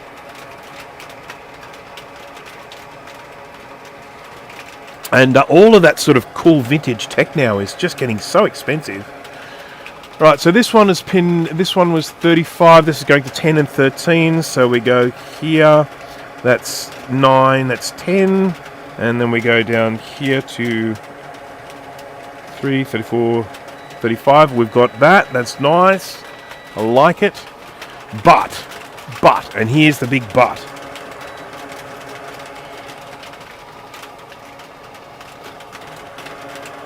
Two, 33, 34, 35, 35. This one has got to go. Oh wow, look at that. So video ROM pin 2. There's no way it's going there. No.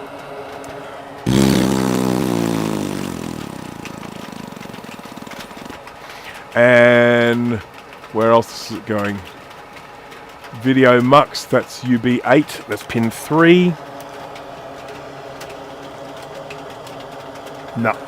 So we've got to draw a line up on the other side now as well, which is a little bit of a poop skiz.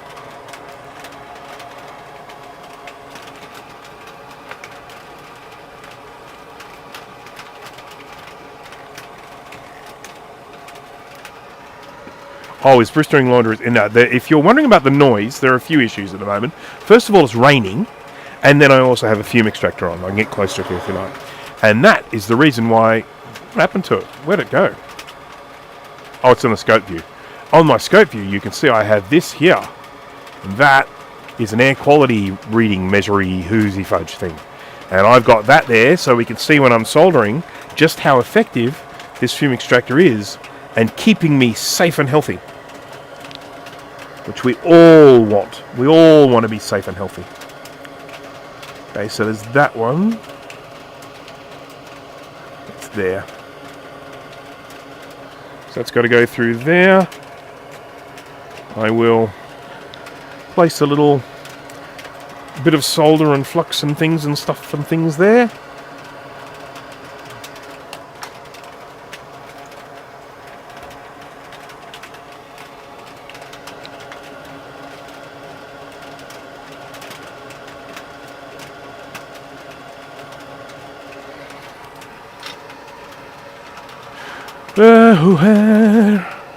Should install NVIDIA broadcasting, probably would remove the fan and rain noise. Yeah, you can do... there's actually noise reduction stuff I can actually add here just in OBS, but I don't know. It's not that bad, is it? Is it that bad? I mean, the microphone's right next to my mouth.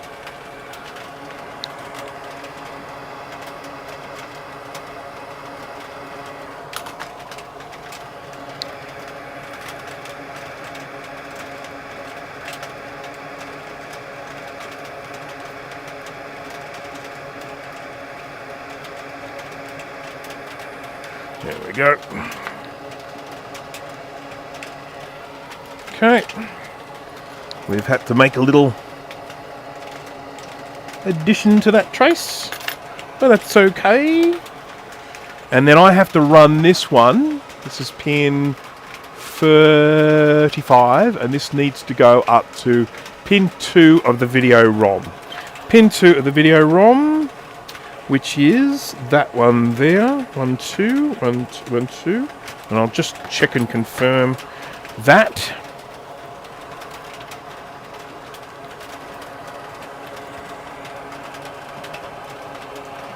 Pin 2, and it needs to be going to UB8. Yeah, that's right.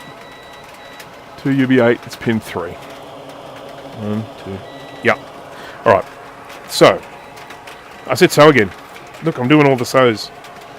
So.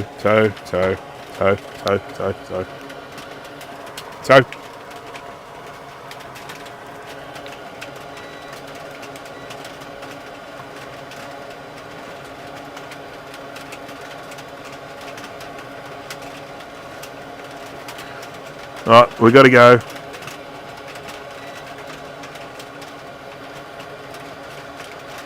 Got to go here. Comes my little wire.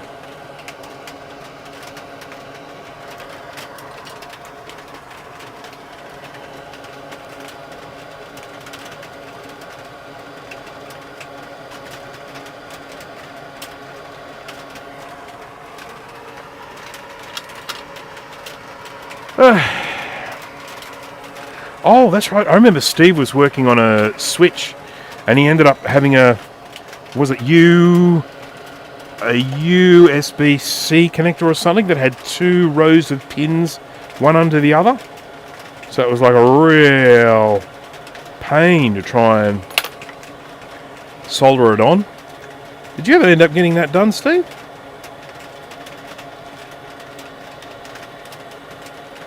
Right. Yeah, I can't sleep with that noise. I've got a little machine that makes fan noise.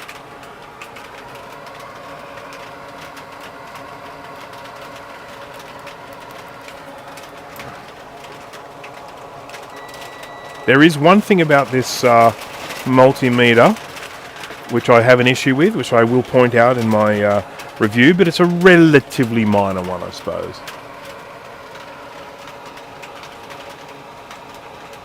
Yeah, I used to have an actual fan to make the fan noise, but I got this little fan machine, and what's good about it is, well, first of all, it uses less power than a fan, but the other is that it's very, very portable, so I can take it away when I go on holidays and stuff. It's great.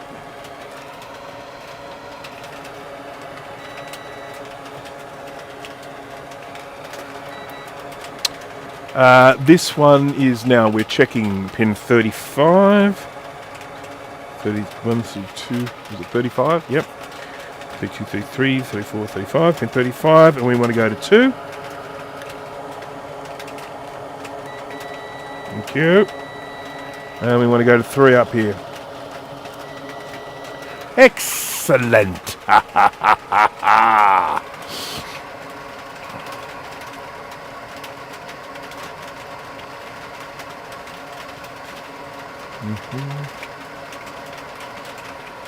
When I have those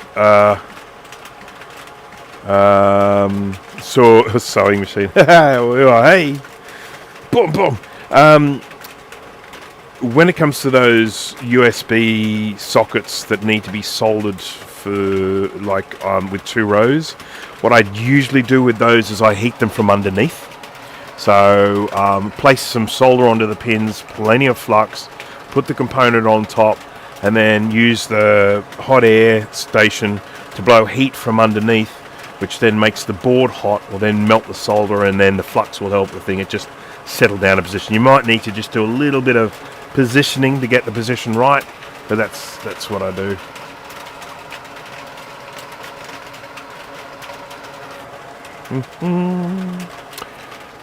Right, okay, so we're moving now on to UJ3. For those playing along at home, that is this guy, I think. Yeah, UJ3, that one there. So we're going to be following all the little pins from here. We've got lots more holes, so I'm sure we'll have lots of breaks here. So that's pin 37. Oh, sorry, yeah, 37 from here. So that is 3, 4, 5, 6, 7, 37. And 37 goes to 3 and 6 of this one here. 1, 2, 3. Oh, nope. First one we try, and it's a dud. So we got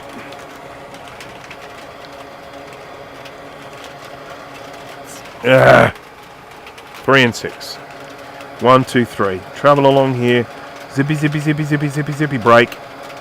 Zippy, zippy, zippy, zippy, zippy, zippy, zippy, zippy, break.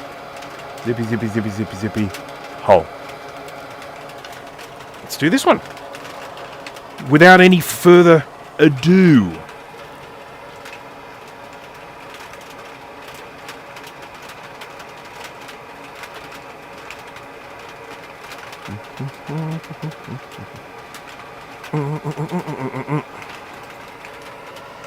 Bye-bye, Rudy. Coffee break is over. Oh, dear.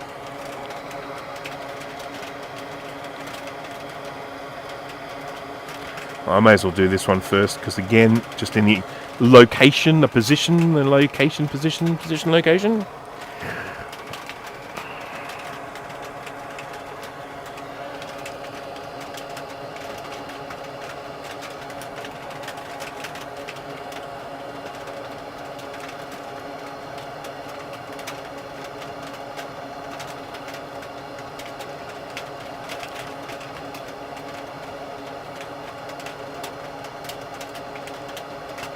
Beep, beep, beep, beep. Beep, beep, beep, beep. The trick here when we start doing these really close ones is getting the new trace down without rogering the old one. Starts to get a little tricky. Tricky. Tricky.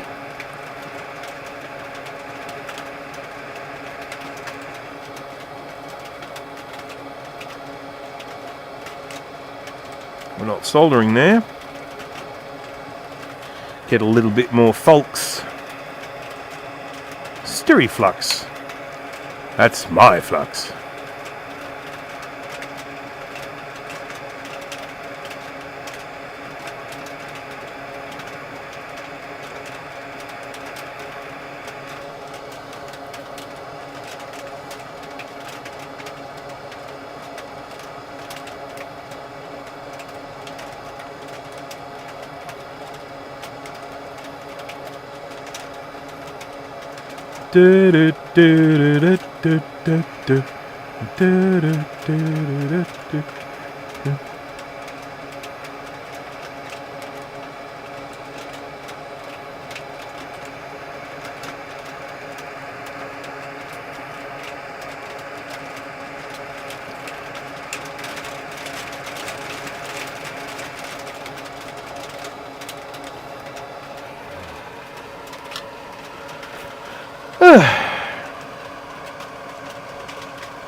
If you get this board working, would you never sell it because it's so hacky?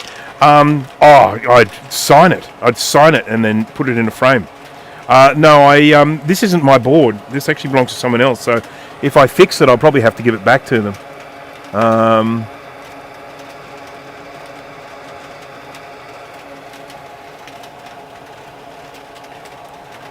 But having said that, kind of based on what you're saying, I did the classic Reloaded board, did a series on it, did a bunch of live streams and a video and a pre-recorded video, summary video. I'm sure some or all of you may have watched it. If you haven't, at least just check out the summary at the end because it was fun. But anyhow, that board had so many bodge wires and holes drilled in it and stuff like that. And I could never bear to part with it because it's just, it reminds me, it's all memories.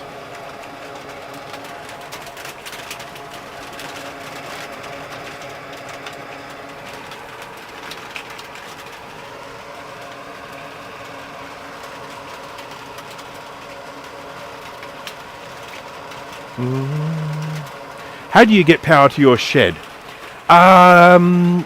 Through a wire. This is how I found the house. Okay, so this is how the house was. I didn't do this. This is the previous owners did this. What they did is they set up a power point underneath the house. Under the house is accessible because there's it's on what do you call it? It's on pillars, sort of thing, whatever they call them. I can't remember what they call them, but anyhow, it's a home built in that style where you have the little the little brick pillars, and then you put the joists and bearers down, so you can get underneath the house. It's not like a modern home where they just put down a concrete slab and then build on that. This one you can actually crawl. There's a crawl space underneath the house. So anyhow, the previous owners, what they did is they set up a power point underneath the house. And then what they did is they then just ran a wire like a power, proper outdoor power cable, but a power cable from that to here. And then I just added to it because I added a network cable. And it's just powered like that. It's not brilliant. Stumps, that's the word. Thank you.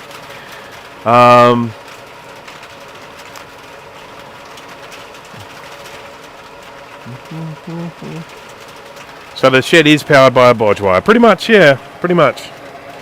I mean, I've done a few things to improve the safety. Because to be honest, the way it was when I first found that it was not safety.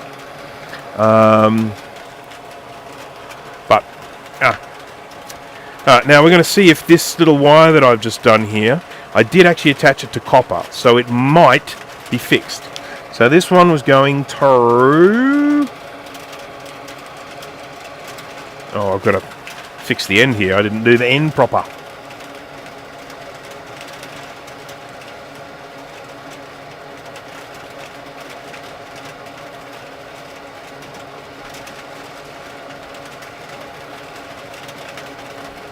Totally unnecessary to make that go all the way to the pin there.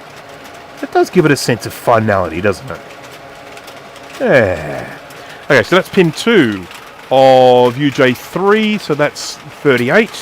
So let's check 38. Okay, hang on. 30, 1, 2, 3, 4, 5, 6, 7, 8, 9, 40. That's 40 there. Okay. That makes it easier for me to find the pin. Top view.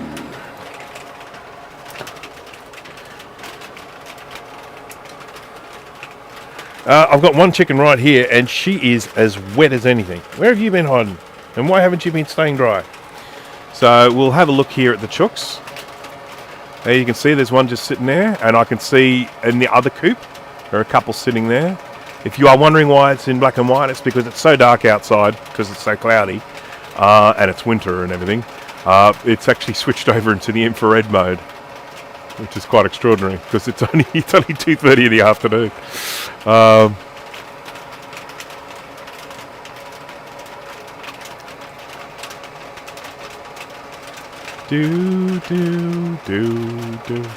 right.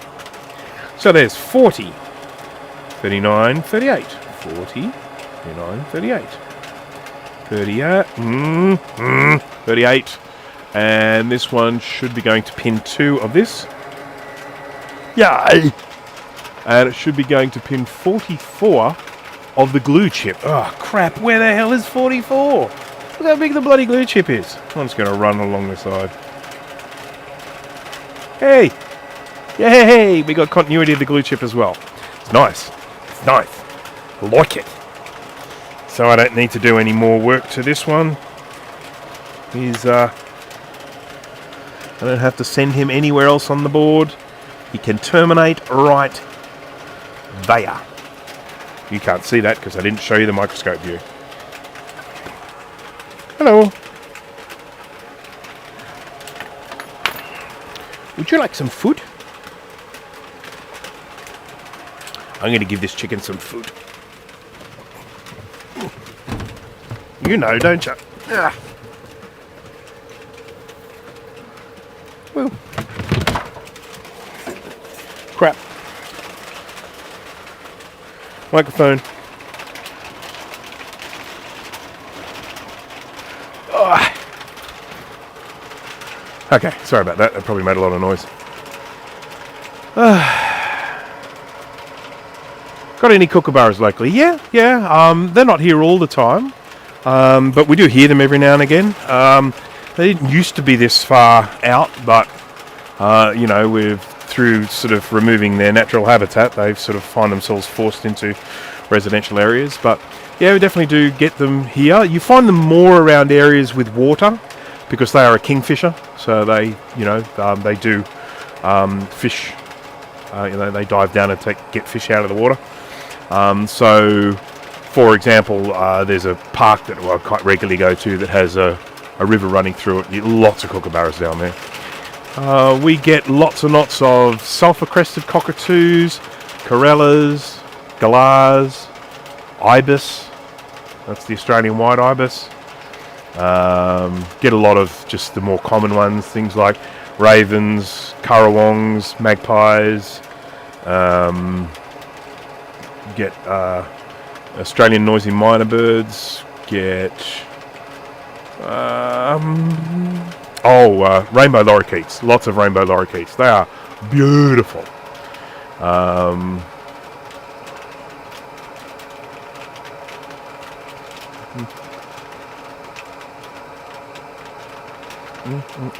Grievance, a scope view. Yeah, we'll get there now.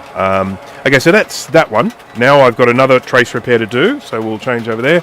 So what I actually did was I did one out of order there, and I did one out of order simply because it was the next one in a row of these little row of traces here. So I shall do the next one along now. So we need to restore the connection for this one here, which was a 3 foot pin in 3 and 6. Runs along here, and then breaky.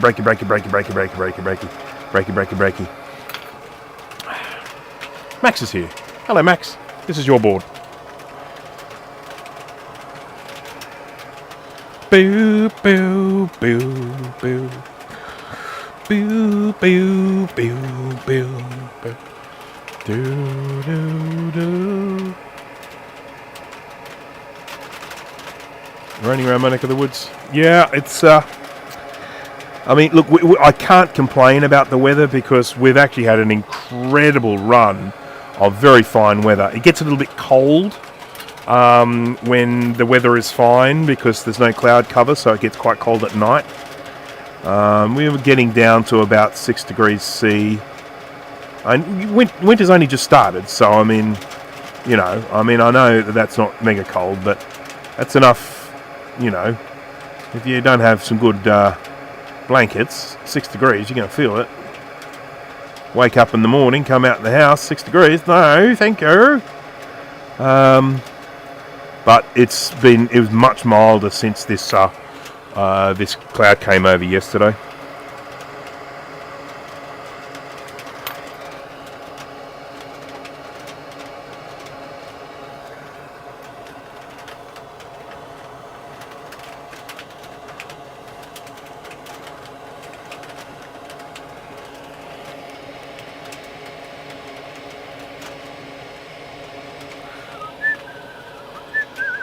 Oh dear, look at this. Terrible. Oh, it's switched off. Can't be having that.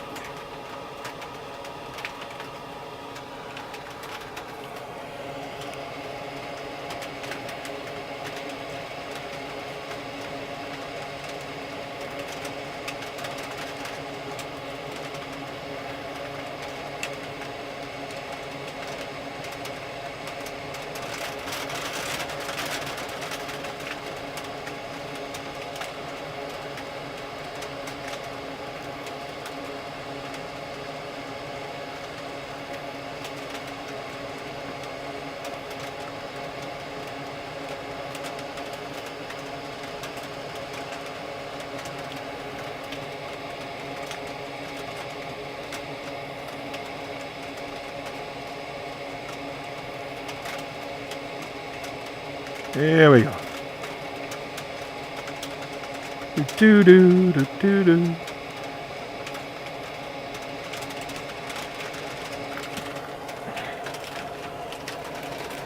Come over here, you silly wire.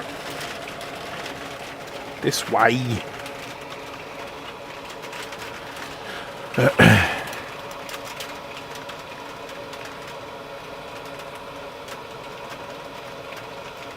Yeah, so today is actually, here in Australia, technically the first day of winter. It is the 1st of June today.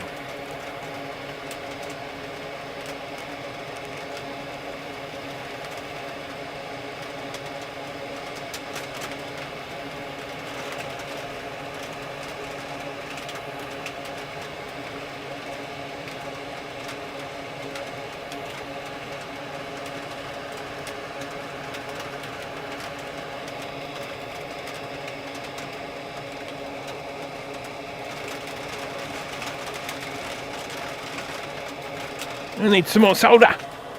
I'm running out.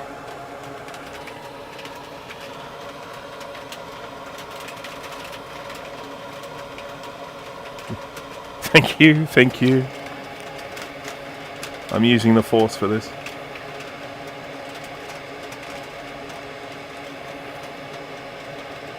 You know, if this was taken out of context, I mean, you guys know this is what I do, but can you imagine if you'd never seen anyone do this sort of repair work, just rock up and see us and thinking, why? But why?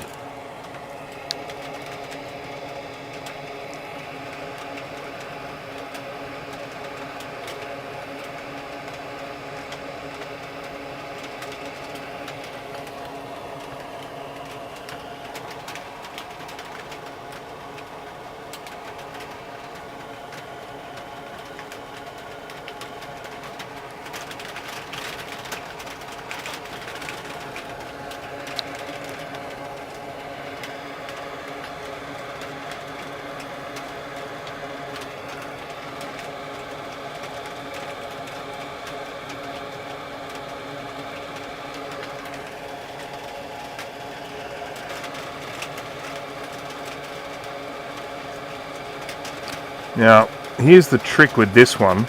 It's a tiny, weeny little bit of copper left on this via.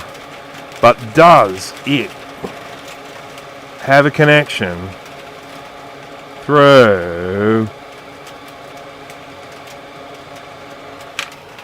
to the via inside? I think I was all off camera. Well done to me.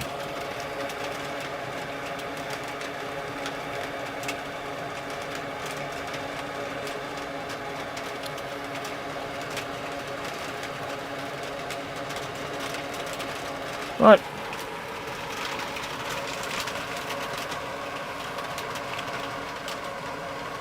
Hello, PackMKE. PackMK.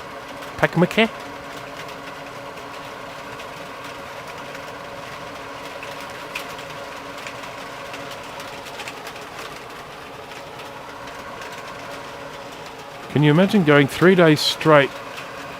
The weather goes full-blown summer with temperature from 35 to 40 degrees C.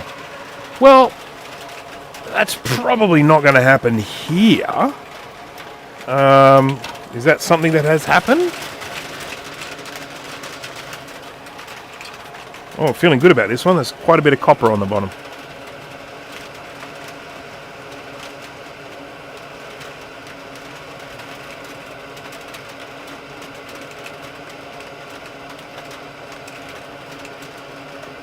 Okay. Now is the winter of our discontent. Oh yeah, more Aurora Borealis. Yeah, when that happened over there, that was happening here as well. The Aurora Australis.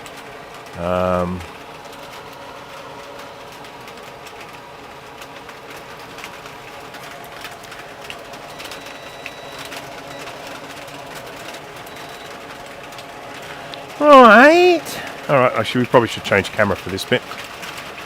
Top view.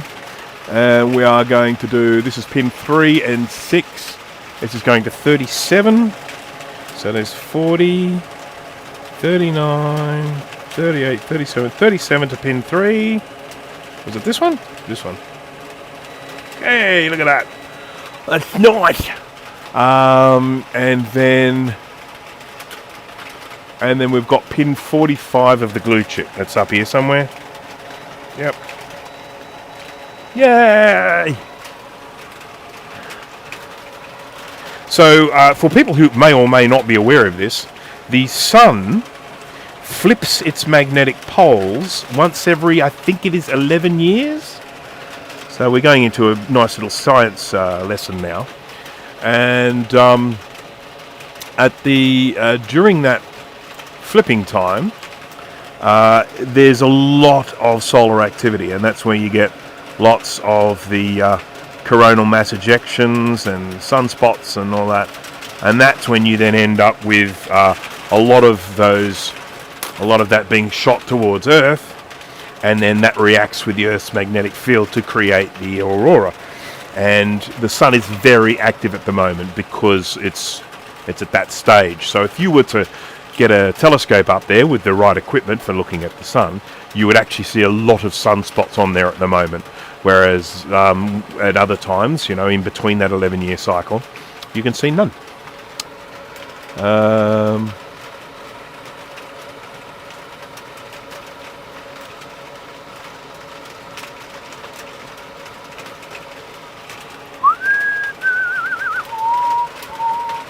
Okay.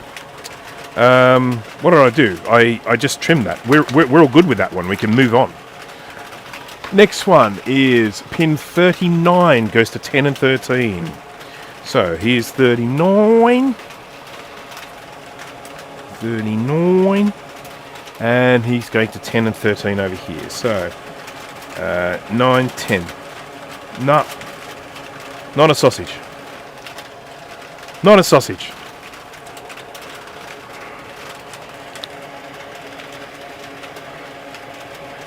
8, 9, 10. That's this one here, going to there.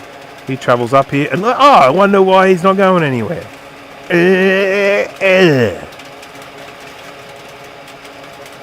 Oh, this is a long one. Look at it.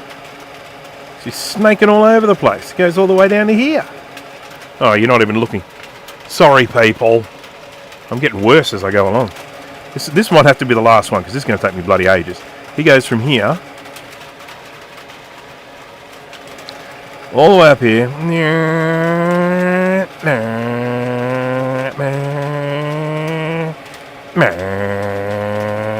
There.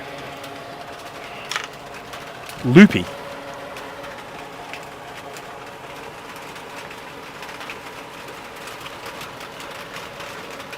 What sort of telescope have you got? Tevruden?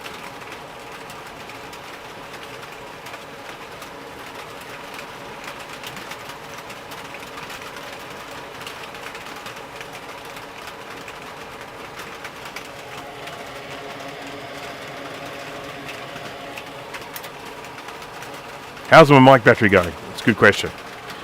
It generally goes about 3-hour mark. We're only 2 hours 19 in, so probably I just burned my clothing. I can smell it.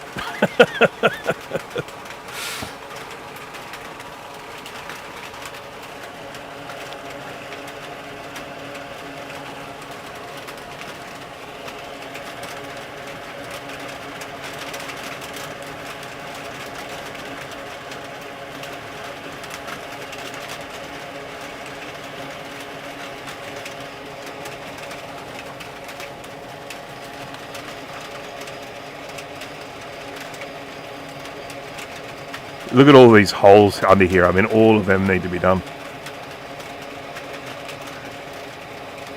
But the trace breaks are too many.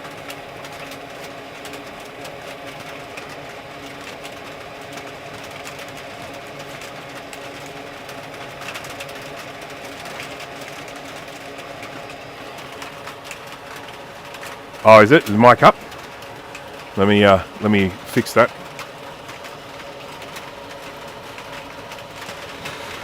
Do do do do do do do do do do do do. Is that any better? I can see that I'm just getting into the red. Just getting into the red when I do. Because I'm glad you told me, because I hate that. I hate it when people when the audio gets clipped. Hate it.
How are we doing?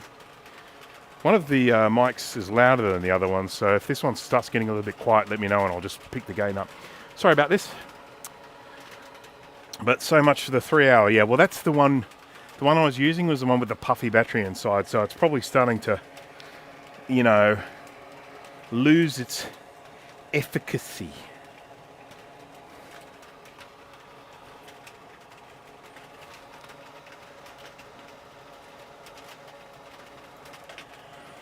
I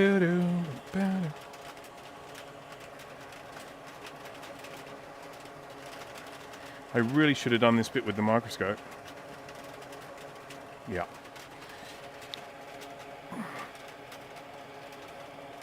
Oh, actually, I haven't even checked to see if there's holes through. No, it's not. It's not. It's blocked.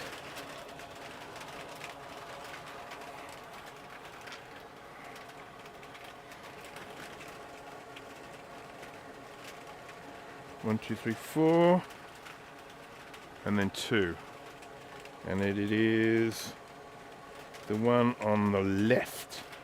So it's this guy.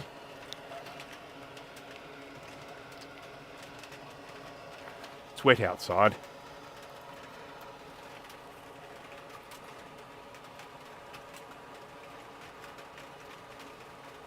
Klondike. What is a Klondike bar?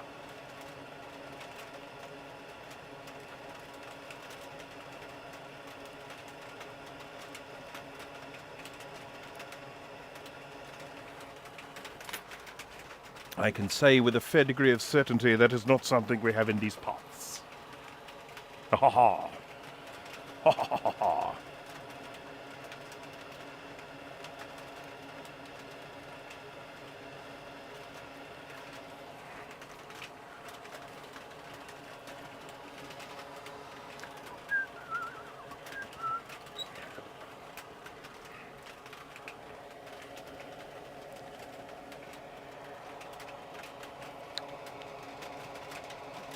Oh wow, look at that. Look at. I'm probably gonna have to replace this socket, you know. That is bad. I've never seen that. Well, the solder's gone from the ROM socket. I ain't never seen that before.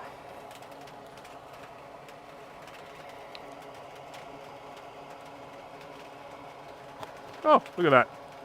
Didn't even need to fire up the drill. Just push it straight through.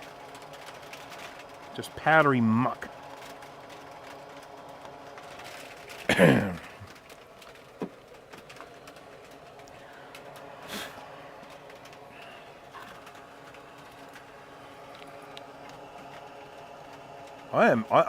I'm not thrilled about this.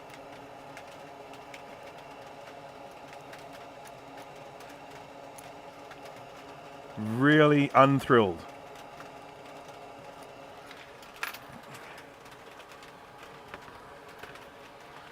Sorry, I gotta clean my glasses. There's a great big blob of water in the way. There we go. Ice cream covered in chocolate. Oh, that sounds alright. Is it like on a stick or is it just like a bar? Oh, well, you said bar. Yeah, it's Klondike bar, so it's a bar. Covered in chocolate. Okay, cool. Alright. I'd eat that. As long as it's good chocolate. I haven't been particularly impressed with any American chocolate I've tried in the past. We have an ice cream out here called a Maxibon. I don't know if that's one that's just local to here or whether they have Maxibons in other parts of the world. But a Maxibon is one of my favourite ice creams. Then we also have crunchy ice creams. So obviously the Cadbury Crunchy Bar. But then they make that as an ice cream. And I love those.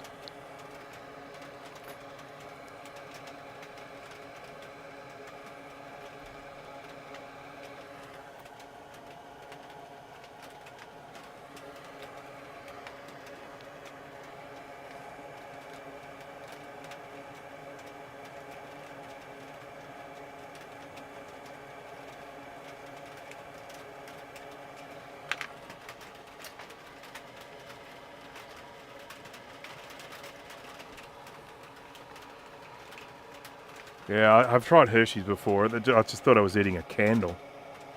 It didn't actually taste like a chocolate bar at all.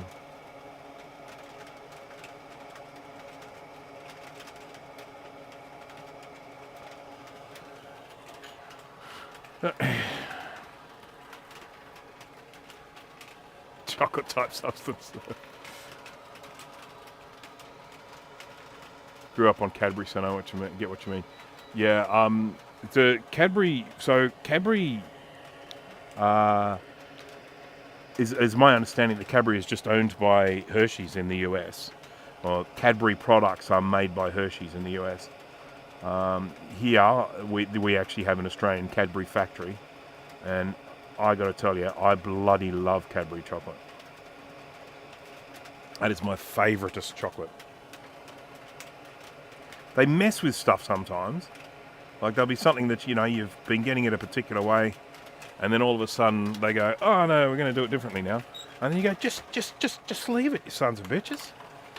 They used to make these peppermint, little peppermint chocolates that they would only release at Christmas time.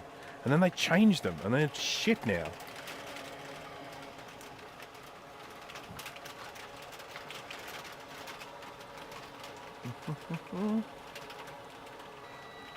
Good. Yeah, I know that Cadbury UK is good. I know that for a fact.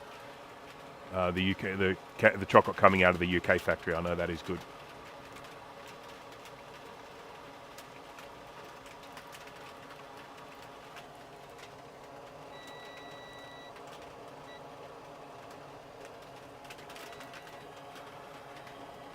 All right, this one was 39. Is that one there? And he was going to 10 and 13. So 9, 10. Yay! Yay! And what else does he go to? Does he go to something? He goes to the glue. 41. Hey!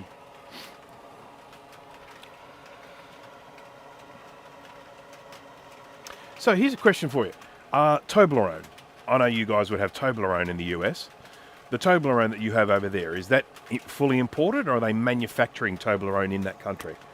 Because if anyone wants to know what a really nice milk chocolate tastes like, get a Toblerone.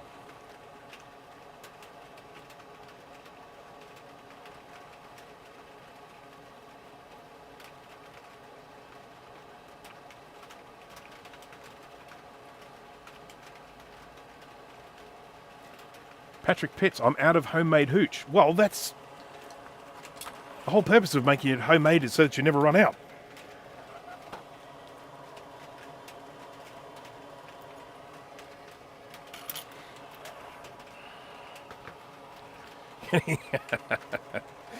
Yeah.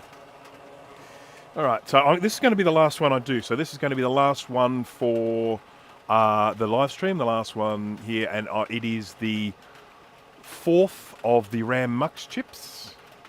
So there are another 2 RAM Mux chips to go after this one, but this is the 4th one. So this is pin 40, and we're going to 11 and 14. Wouldn't it be funny if this one just worked? The last one I choose worked. Okay, so 40, and then we're going to 11 and 14 of this one.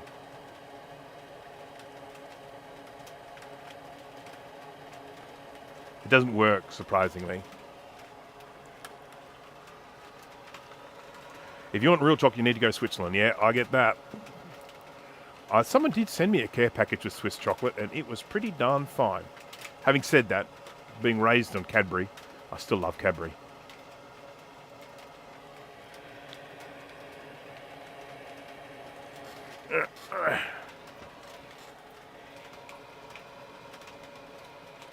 Oh, God. God, my screen just went blank there for a second. I thought, crap, that's going to make it difficult for me to stream. Right, so this is pins 11 and 14. Well, I'm slightly out of sync here. 9, 10, 11. 12, 13, 14. It's going to be this one, isn't it? going to be this little sucker here.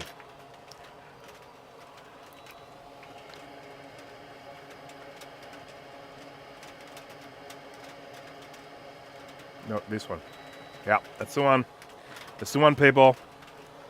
That's the one, people.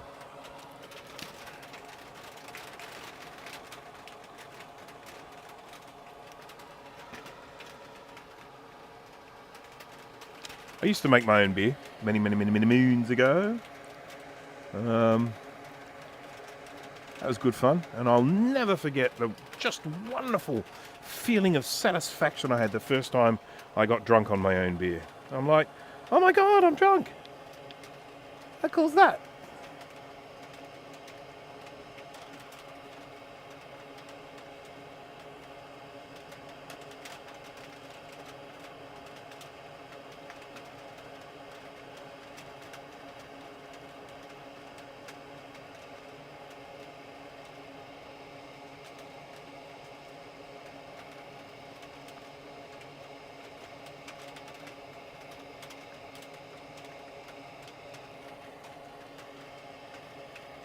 Like my little bridge there? It's a cool little bridge.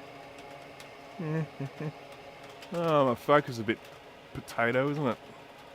There we go. God, so who here watched all of Steve's stream and is now watching all of mine as well? You must be getting a sore bum.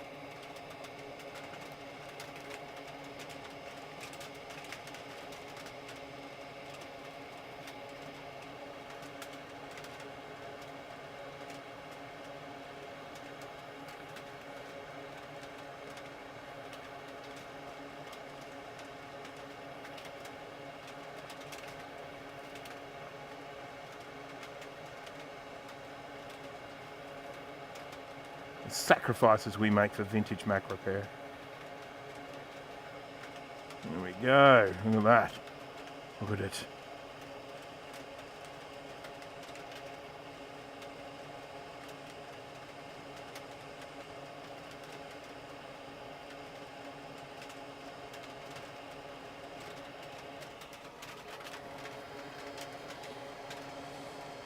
When I popped up to the house to get my microphone, my wife was having a nap, which I could totally understand doing when the weather is like this. It's not exactly conducive to being productive and things.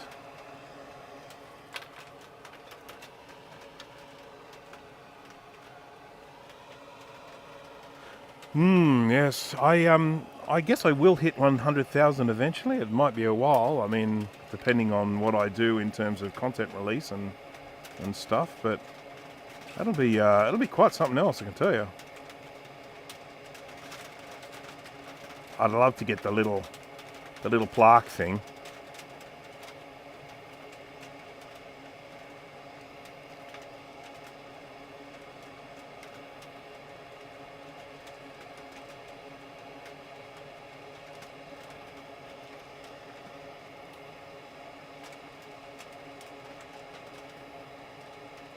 Alright, so this is where we're going.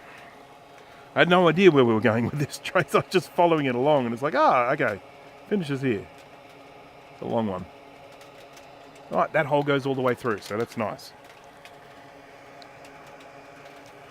I can see to the other side. Break on through to the other side. I'm just going to snip the little end of this because it's got a little kink in it.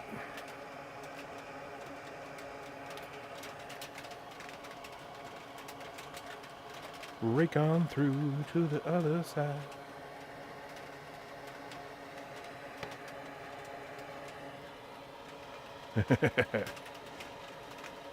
Would you retire after hitting 100k and go YouTube full time? I don't know. I mean, look, I have some sort of commitments. I am a part owner in a kind of startup in a business, and I am the lead developer for that.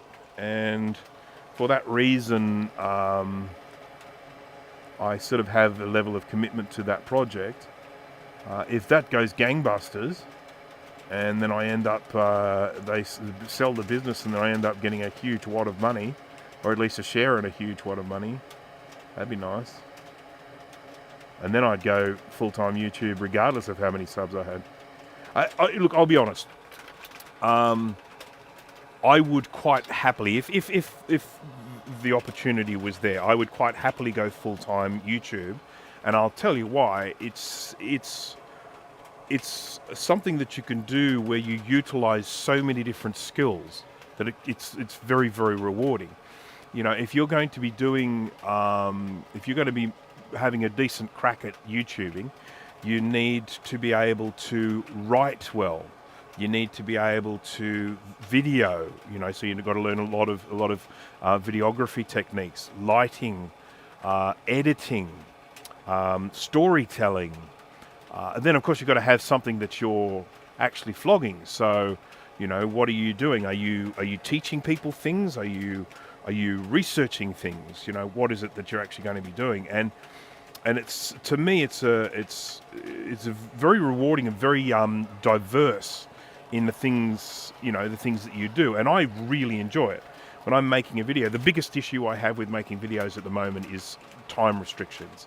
But I would love to be in a situation where I was able to full-time be making videos and utilize all of these skills, because I do love doing these things. I love writing, you know, and you've also got to be able to talk on the camera, that sort of crap.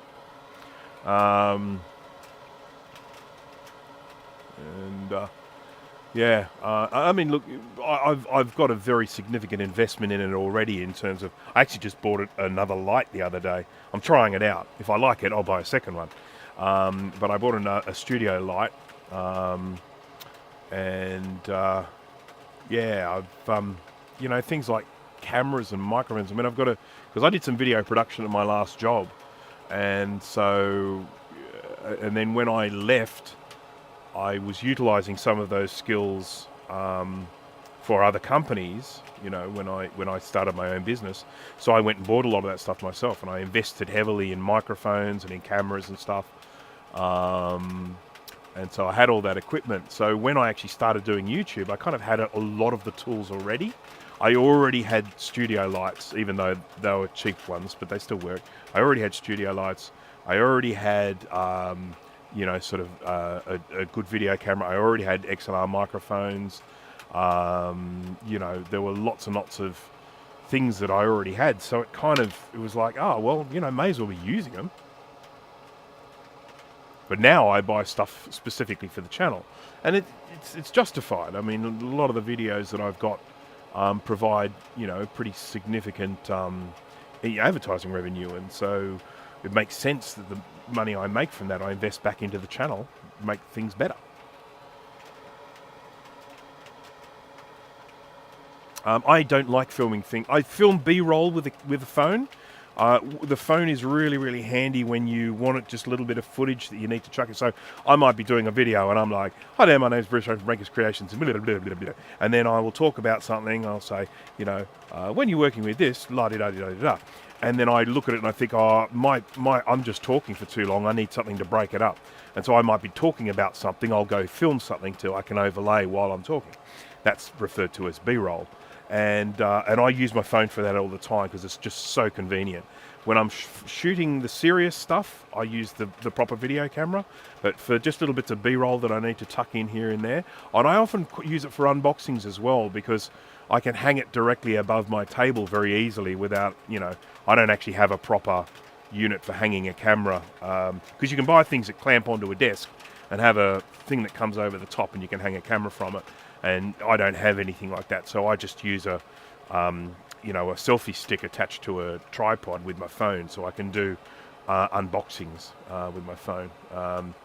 But I much prefer to shoot with a proper camera. And apart from everything else, the camera that I do use to shoot a lot of that stuff, I mean, it's very, very purpose-made. And it for example, it has 2 SD card slots in it, and you have the option with it. You can either record. So that when one gets full, it automatically jumps across the other one, or you can record on both of them at the same time and have redundancy. So if you go film something, spend all that time filming it, and you pull out one of your SD cards and find it's stuffed, you've got a backup of it on the second SD card. So things like that you get from a video camera that you don't get from a phone. Also, when it comes to audio, my camera uses XLR audio inputs, and when I'm using a microphone, I can actually record that microphone at 2 different levels. So it's a mono microphone, but I run it at 1 level through the left channel and 1 level through the right channel. And then when I bring it in to go work on it, if it turns out that I set the levels too high, I can use the one that I recorded at a lower level. If I recorded it too low, I can record the one that I set at a high level. So I could choose which levels that I will then use, and then I just forget about the other one and just run that through both channels. So there are all these things you can kind of do with proper video cameras that you don't get from a phone. So that's why I use a proper video camera for that sort of stuff. Alrighty, that's enough about that. Let's try this one. This is number 40, I think that was. 40? Yep, 40, and he's going to 11 and 14 of this. So that's 9, 10, 11. Yay. Oh no, yep, 11. And then he also needs to go to 28 of the glue chip. That'll be this way. Yay! That's great. So I can trim that one off. And then that is another of our... Oops, I left this parked with the pins touching. So that is another one of our mux chips. So we have now traced out the continuity of this one, this one, this one, and this one. So there's just this one and this one to go now. And then I've just got to do all the data lines after that.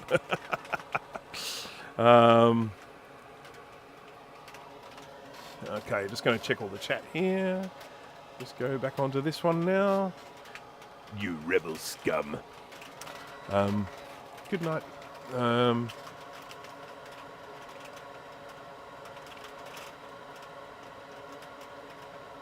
Just that little spider to be a cameraman, yeah.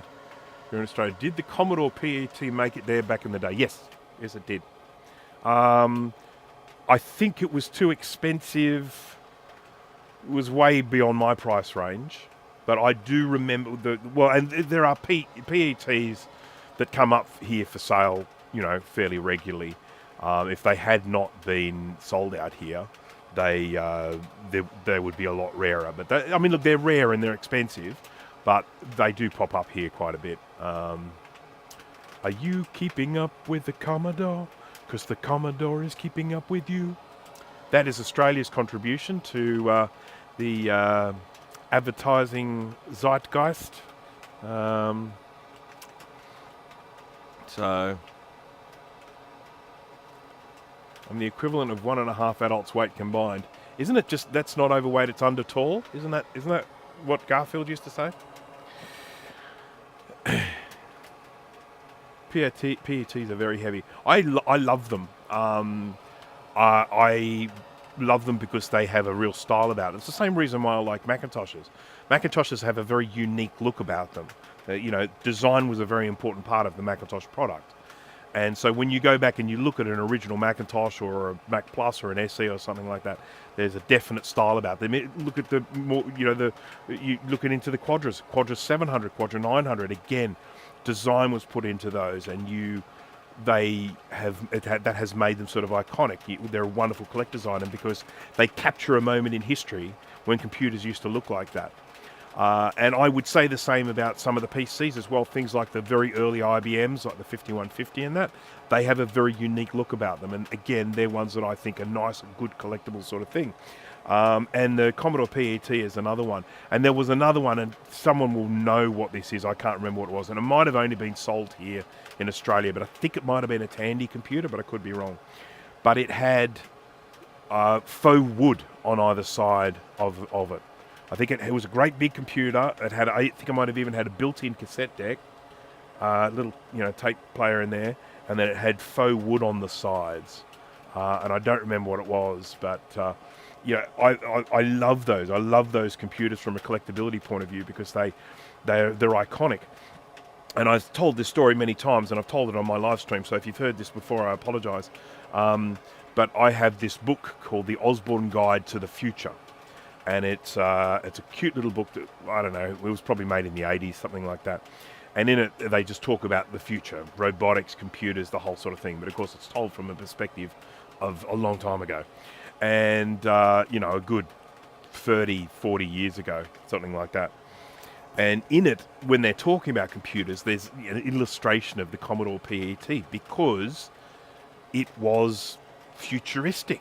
It was like, this is futuristic. And because the PET used to turn up in TV shows, science fiction TV shows, because it looked futuristic. And I love that.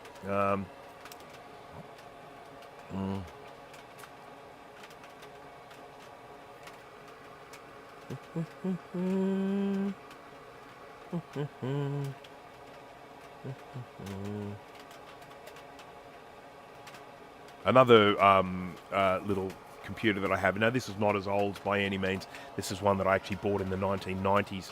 But I love the Atari Portfolio. So I'm a huge fan of the Atari Portfolio palm top computer. And for those who might know it from Terminator 2, it was in the Terminator 2 movie. It was what young John Connor used to get money out of the ATM. He had a little flex cable and a card, and he put it in, and then he got money. So, and I absolutely love that. I have two of them. One is in better condition than the other, and I have quite a few accessories for them as well. I've got some expansion cards. I've got the parallel port. I think that might be it. I've got some sort of ROM programmery doodly thing. I'm not sure what it is, but anyhow. All right, well, we are heading towards the 3-hour mark. I think it's probably time for me to finish. Look at that, 14 degrees C. It says 15 on my watch, where I am. Rain. Yes, that is accurate. But I don't need that to tell me because it's actually falling from the sky. I can see it. I need to go and do a little bit of shopping, buy some cat food for my many, many, many cats. It's not that many, 3. I have 3 cats. They eat a lot of food. And then I have to figure out what we're doing for dinner because I don't think we're going to go out because the weather is so bloody awful. Oh, look at that. I love Scotch. Thank you very much for the super sticker or whatever they call those things. I don't even know if I have the ability to make things appear, No, I can't make things appear. Isn't that terrible? I want you to mail the package when you've got the time. So, okay. Jack68K, mail the package to Foxhound 477. All right, all good. I've got to mail some stuff out myself, actually. Night here. Good night. Good night, Patrick. Yes, I am also going to do that. So, as I usually do just before I finish up a live stream, just going to talk about some of the things in the pipeline. I mentioned before that I am doing a review on this V4 fume extractor. And that I hope to finish this weekend and possibly get out next week. I think I've got a little bit of footage to film for it, but most stuff is done. I've done all the tests. I've come to my conclusions. I've written my script and all that sort of stuff. So the V4 fume extractor review should be coming out soon. I've got a video where I am working with a little mini Quadra. That is nearly finished. I'm going to try and wrap that up fairly soon as well. Got some other reviews coming out. Got the Kai Wheats multimeter review coming out, and I've got a Kai Wheats thermal camera review coming out. And then I've got the big kahuna. I'm doing a review of an Ender 3 V3 Plus. And if you don't know anything about that, if you're into 3D printing and you don't know anything about that printer, it is awesome. It is a Core XZ printer. It has 600 millimeters a second print speed. It's still a bed slinger, so still your y-axis is still the bed moving in and out. But it has a 300 by 300 millimeter print bed, and that is going to be fantastic for another project that I've got working on at the moment, where I'm going to be building a Quadra 675. Just wait until you see that. So. They're all the things that are coming up in the future, so look out for them. And thank you all for joining me on the stream today. Thank you for staying up so late. Yeah, we may even get this SE30 working one day. So thanks again. Thanks for keeping the chat super fun and active. And I hope to see you at the next one. And just checking to make sure. I am a 100 Creality person. I not Bamboo. I totally accept that Bamboo printers are good, but all of my printers are Creality. I've got an Ender 3 V2. I've got an Ender 5 S1. I've got a Creality K1, which is just I've got nothing but good things to say about that printer. Fast, accurate, brilliant. And then I've got this latest one. This is the Ender 3 V3 Plus. All right, okay. Thank you to everyone. I hope you have a good one. Thank you for joining me. Hope to see you at the next one. And bye-bye.